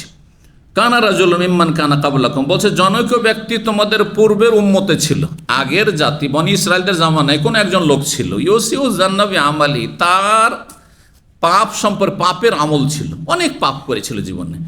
সুতরাং তার এই বদ আমল সম্পর্কে তার কি ধারণা ছিল যে আমি রক্ষা পাবো না, আল্লাহ যদি ধরেন আমাকে জাহান্নামে দেবেন। তো ইউসিউজ জান্না মানে তার খারাপ ধারণা ছিল, মানে আমি জাহান্নামে, এই ধারণা ছিল। ইউসিউজ জান্নাবি আমালিহি বলতে পারি আমরা যে তার আমল সম্পর্কে তার আশঙ্কা ছিল যে এই আমল নিয়ে পাপ নিয়ে যদি আল্লাহর কাছে যাই মরি তাহলে আমার কী হবে, আমাকে তো জাহান্নামে দেবেন, আল্লাহর কঠিন শাস্তি দেবেন। ফাকাল আহলিহি, মৃত্যুর পূর্ব মুহূর্তে সে ওসিয়ত করলো তার পরিবার পরিজন ছেলে মেয়েদেরকে, এজা আনা মৃত্যু পড়া যায়, মুত্তও পড়া যায়। আরবি গ্রামার যারা বোঝেন সার্ফ তাদেরকে বলছি, অথবা যারা বোঝার চেষ্টা করছেন মাতা ইয়ামুত, এটা হচ্ছে প্রসিদ্ধ, তাহলে মুত্ত হবে। আর যদি মাতা ইয়ামাতো হয় সামে আসমাও থেকে, এটা কোরআনে ব্যবহার হয়েছে আয়েজা মিতনা, মুতনা হয়নি, আয়েজা মিতনা ও কুন্নাত রাবান, আয়েজা মা মৃত্যু লাসৌফা উখরাজ হাইয়া, তো দুটোই পড়া যেতে পারে। তাহলে এজা আনা মুত্তু, এজা আনা মৃত্যু, আমি যখন মারা যাব, ফাখুজুনি, তখন আমার মৃতদেহকে তোমরা নেবে, আর কি করবে, ফাজুরুনি ফিল বাহরে, আর সেটাকে পিষে একবারে ছাতুর মতো করে, আটার মতো করে সেটাকে সাগরে উড়িয়ে দেবে। কোন দিনে, ফিয়মিন সাইফিন, গ্রীষ্মকালে যখন ঝড়ো হাওয়া বইতে থাকে, যখন গ্রীষ্মকালে সাধারণত ঝড় বাতাস বেশি থাকে, কাল বৈশাখী বলেন আমাদের দেশে, বৈশাখ জ্যৈষ্ঠী মাসে প্রচণ্ড ঝড় হয়, যে ঘূর্ণিঝড় বা কিছু, তো যখন ঝড়ো হাওয়া থাকবে, প্রচণ্ড গরম থাকবে, সেই সময় সাগরে কি করে দিয়ে উড়িয়ে দিও, জার্রায় উড়িয়ে দাও। ফাফালু বেহি, তার ছেলে মেয়েরা তাই করেছিল। ফাজামাউল্লাহ, আল্লাহ তখন তার দেহের এক একটি অংশকে, সেই ছাইকে পুড়িয়ে ছাই করে, ছাইগুলিকে আবার পিষে ছাতুর মতো করে উড়িয়ে দেওয়া হয়েছিল, আল্লাহ একত্রিত করলেন। সুম্মা কালা, তারপরে বললেন মাহামালা কালাল্লাযী সানাতা, তুমি এটা কেন করেছো, কোন জিনিসটি তোমাকে এর জন্য উদ্বুদ্ধ করেছে। কালা মাহাওয়ালিনী আলী ইল্লা মাখাফাত, হে আল্লাহ এই কাজে আমাকে উদ্বুদ্ধ করেছে একমাত্র তোমার ভয় ভীতি, যে আমি তোমার আযাব থেকে বাঁচবো কী করে, আল্লাহ তুমি তোমাকে জাহান্নামে দিবে, আমার মতো পাপী তাপী কেউ নেই। সেই জন্য আমি ভেবেছিলাম যে এইভাবে যদি আমার ছেলেমেয়েরা আমাকে পুড়িয়ে ছাই করে তারপর সেটা পিষে উড়িয়ে দেয়, তো আল্লাহ মনে হয় ধরতে পারবে না, আল্লাহ ধরতে মানে যা চলে গেছে, ঝামেলা চলে গেছে। ফাগাফারা লাহু, আল্লাহ কি করলেন, মাফ করে দিলেন, ক্ষমা করে দিলেন। এখানে একটি খুব গুরুত্বপূর্ণ প্রশ্ন আছে, আকীদার প্রশ্ন, যে উত্থাপন করতে পারবেন রেডি রাখেন। হাদিসে বাকি হাদিসটা তর্জমা করেনি, তারপরে 6481 নম্বর হাদিস বর্ণনা করছে আবু সাঈদ খুদরি রাদিয়াল্লাহু আনহু। আগের হাদিসটি হোযায়ফা বর্ণনা করেছে, তাহলে একই হাদিসে বর্ণনাকারী দুইজন সাহাবী। আবু সাঈদ বলছেন নবী সাল্লাল্লাহু আলাইহি ওয়াসাল্লাম বলে, আনিন নবী সাল্লাল্লাহু আলাইহি ওয়াসাল্লাম জনক ব্যক্তির কথা আলোচনা করেন, বলে ফিমান সালাফা ও ফিমান কানা কাবলাকুম, তোমাদের অতীতে অথবা তোমাদের পূর্ববর্তী জাতিতে একজন লোক ছিল, আতাহুল্লাহ মালান ওয়া ওয়ালাদান, তাকে আল্লাহ অনেক ধন সম্পদ দিয়েছিলেন আর জনবল সন্তান সন্ততিও দিয়েছিলেন, ইয়ানি আতাহ আল্লাহ দিয়েছেন অনেক কিছু। ফালাম্মা হোজেরা, যখন তার মৃত্যুর সময় ঘনিয়ে আসলো, কালালে বানিয়ে তার সন্তানদেরকে, ছেলেদেরকে বলল, আইয়ো আবিন কুনতুল্লাকুম, আমি তোমাদের কেমন বাবা ছিলাম বলো তো বাবা, আমি ভালো মানুষ ছিলাম বাবা হিসাবে না খারাপ ছিলাম। কালু, তখন তারা বলল, খাইরা আবিন, সবচেয়ে ভালো বাবা ছিলেন আপনি। কালা, তখন সে বাবা বলল, ফাইন্নাহু লাম ইয়াবতাইর ইনদাল্লাহি খাইরান, আমি আল্লাহর কাছে কিছু সঞ্চয় করে পাঠাইতে পারিনি, কোনো নেকি সঞ্চয় করে জমা করে পাঠাইতে পারিনি, আল্লাহর কাছে কিচ্ছু নেই, আমার জিরো আমলনামা একবারে, আর পাপ। ফাসসারাহা কাতাদা এই শব্দটির ইয়াবতাইরে তাফসীর করেছিলাম ইয়াদাখির, মানে আমি আল্লাহর কাছে কিছু সঞ্চিত করে রাখতে পারিনি, নেকির কোনো ব্যালেন্স আমার নাই। বলছেন ওয়াই ইয়াকদাম আলাল্লাহি ওয়াজিবু, আর যদি আল্লাহর কাছে আমি যাই তাহলে আল্লাহ তো আমাকে শাস্তি দেবেন, আযাব দেবেন। ফানজুরু, সুতরাং তোমরা এক কাজ করো, এজা মুত্ত, যখন আমি মারা যাব, ফাহরকুনি, আমার লাশটিকে জ্বালিয়ে দিয়ে, ফাহরকুনি, আহরাকা ইউহরিকু পড়া যেতে পারে, আহরিকুনি তাহলে হবে, এটাই ভালো হবে, আহরিকুনি, আমাকে জ্বালিয়ে দিও আমার মৃতদেহকে, হাত্তা ইযা সিরতু ফাহমান, যখন আমি জ্বলে কয়লার মতো হয়ে যাব, ফাসহাকুনি, তখন আমাকে পিষে নিও, চাকিতে পিষার মতো, আটা পিষার মতো করে। আউকালা বলেছেন ফাসহাকুনি, হ্যাঁ কাফ দিয়ে বলেছেন, হ্যাঁ নোক্তাওয়ালা কাফ বড় কাফ দিয়ে, অথবা ফাসহাকুনি ছোট কাফ দিয়ে। বড় কাফ দিয়ে যদি হয়তো একবারে ছাতুর মতো করে পিষে নেওয়া, আর ছোট কাপ দিয়ে ফাসহাকুনি মানে ওর চাইতে একটু বড় হয়ে থাকবে। যেমন গমকে যখন ভাঙা হইতো তো দুই রকম করা হইতো আমরা ছোটোকালে, একটা হচ্ছে গমের আটা বা ছাতু একবারে পিষে নাও, আর হচ্ছে গমের দালিয়া তৈরি করা, হ্যাঁ বা খিচুড়ি তৈরি করা, সেটাকে ভেঙে ভেঙে একটা গমকে যখন 5 ভাগ 7 ভাগ করে ভাঙা, আধা পিসা করে, তো কাছাকাছি অর্থ আর কি। এক কথায় আমাকে কি করিও তোমরা, আমার সেই মৃতদেহ যখন জ্বালিয়ে নেবে আর কয়লার মতো হবে সেটাকে পিষে নিও চাকিতে। সোম্মাইদা কানা রিহুন আসে, যখন খুব ঝোড়ো হাওয়া থাকবে সেই দিনে তোমরা কী করবে, ফাআজরুনি, জরুনিও এসছে এখানে, ফাআজরুনি ফিহা তাজরুহুর রিয়াহ মানে উড়িয়ে দেওয়া, আমাকে এই ঝড়ো হাওয়াতে উড়িয়ে দিও, আমার সেই মৃতদেহের যে ছাইগুলি রয়েছে সেগুলিকে উড়িয়ে দিও। ফাআখাযা মাওয়াসিকা আলা যালিকা, এর জন্য তাদের কাছ থেকে অকাট্য চুক্তি অঙ্গীকার নিল বাবা, যে এই কাজটা করবে, তো তোমরা আবার মায়া দয়া করে আমার মৃতদেহকে এমনি রেখে দিও না, এই কাজটি করতে হবে তোমাদের, ওয়াদা করো, সবকে ওয়াদা নিল। ও রব্বি, আমার রবের কসম, আল্লাহর প্রতি বিশ্বাস আছে তাহলে, আমার রবের কসম তোমরা এই কাজ করবে। ফাফালু, ছেলেরা তাই করলো, কারণ বাপ ওসিয়ত করেছে।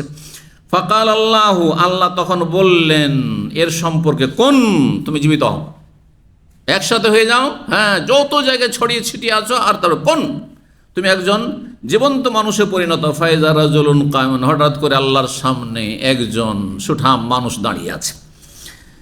সুম্মা কাল্লা, তারপরে আল্লাহ বললেন, কি বললেন আল্লাহ, এই আবদি মানে ইয়া আবদি, হে আমার বান্দা, মা হামালা কালা মা ফাল, তুমি যে কাজটি করেছো, কোন জিনিসটি তোমাকে উদ্বুদ্ধ করেছে এই কাজ, এটা কেন করলে তুমি? কালা মাফা খাতু মাখা ফাতুকা, তোমার ভয় আল্লাহ, তোমার ভয় এমন কাজটা করেছি যে তুমি ধরতে পারলে তোমাকে ছাড়বে না, সেজন্য এই কাজটি করেছি। আও ফারাকুন মিনকা, বর্ণকার সন্দেহ, অথবা তোমার ভয় ভীতিতে, তোমার ভয় আযাবের ভয় এই কাজটি করেছে। ফারাকা মানে ভয় পাওয়া। ফামা তালা ফামান রাহেমাহুল্লাহ, আল্লাহ দেরি না করে তারপর রহম করে দিলেন, যা মায়া করে দিলেন, আল্লাহ রহমত হয়ে গেল, তুই যেন এত ভয় পেয়েছিস। তাহলে আল্লাহর ভয় ভীতির ফজিলত, আল্লাহর ভয়ের কারণে এই লোকটি পাপী হওয়া সত্ত্বেও সে জান্নাতি হয়ে গেল, জাহান্নাম থেকে রক্ষা পেয়ে গেল। কালা ফাহাদ্দাসতু আবা উসমান কালা সামিতু সালমান গায়রা আন্নাহু যাদা ফাজরুনি ফিল বাহরে, সাগরে আমার ছাইগুলিকে উড়িয়ে দিও, পিসা ছাইগুলো। কামা হাদ্দাস কালামাজ কালা হাদ্দাসান শুবাতান কাদা সামিতু উকবা সামিতু আবা সাঈদ আনিন নবী সাল্লাল্লাহু আলাইহি ওয়াসাল্লাম। এই ছিল হাদিস। এই হাদিসে কোনো প্রশ্ন আছে আপনাদের? যদি কারো প্রশ্ন থাকে, আপত্তি থাকে, তাহলে বলবেন। একজন, হ্যাঁ মীর, কি বলছেন?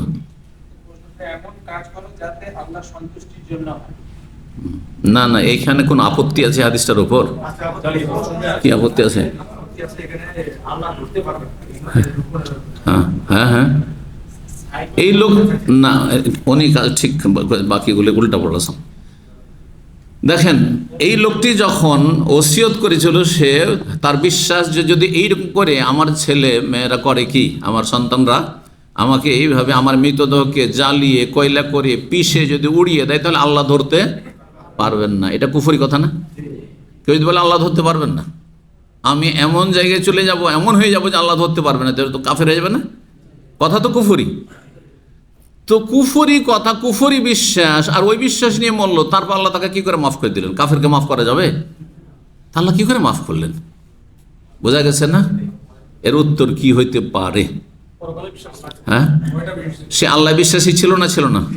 পরকালে বিশ্বাস ছিল, এই জন্য বলছে পরকালে তো হাজির হবো, সেখানে ধরলে তো আল্লাহ কঠিন শাস্তি দেবেন, তাই না?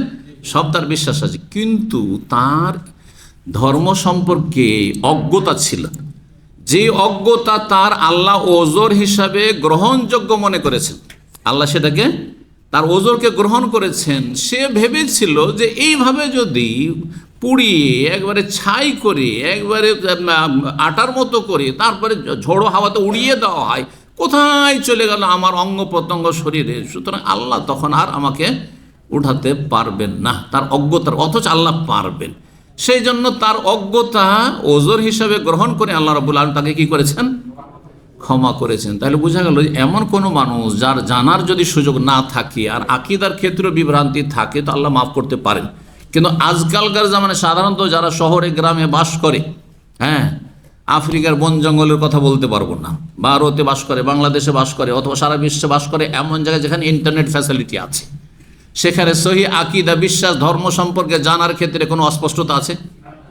এই জন্য আজকালকার ওলামারা বলছেন আজকালকার জামানায় এই অজুহাত চলবে না যে আল্লাহ তোমার সম্পর্কে জানতাম না, ইসলাম ধর্ম সম্পর্কে জানতাম না, রসুল সম্পর্কে জানতাম না, হ্যাঁ, কোরআন সম্পর্কে জানতাম না, এই কথা বলার কোনো সুযোগ নেই।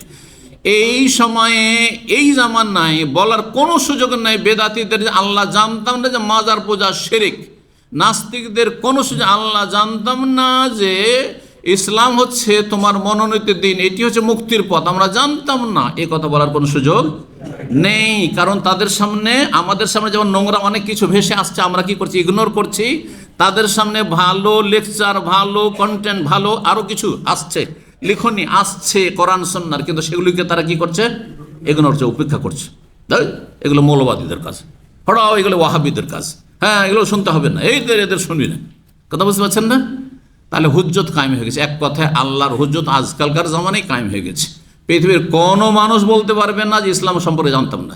আর তারপরে মুসলিম জাতির বাতিল ফিরকাগুলি বলতে পারবে না যে আল্লাহ কোরআন সুন্নাহ সম্পর্কে জানতাম না, আমরা সাহাবায়ে কেরাম আমল সম্পর্কে জানতাম না, সাহাবায়ে কেরাম আকীদা সম্পর্কে জানতাম না, চার ইমামের আকীদা সম্পর্কে, সালাফিদের আকীদা সম্পর্কে জানতাম না, এই কথা বলার কোনো সুযোগ নেই। আল্লাহ যেন বুঝার তৌফিক দান করেন, আমলে তৌফিক দান করেন, নিজের জীবনে সংশোধন নিয়ে আসার তৌফিক দান করেন, নেক আমলে তৌফিক দান করেন। আল্লাহ যেন আমাদের রুজিতে বরকত দান করেন, বালা মুসিবত থেকে আল্লাহ হেফাজতে রাখেন। সুবহান রাব্বিকা রব্বিল ইজ্জাতি আম্মা ইয়াসিফুন ওয়া সালামুন আলাল মুরসালিন ওয়াল হামদুলিল্লাহি রাব্বিল আলামিন।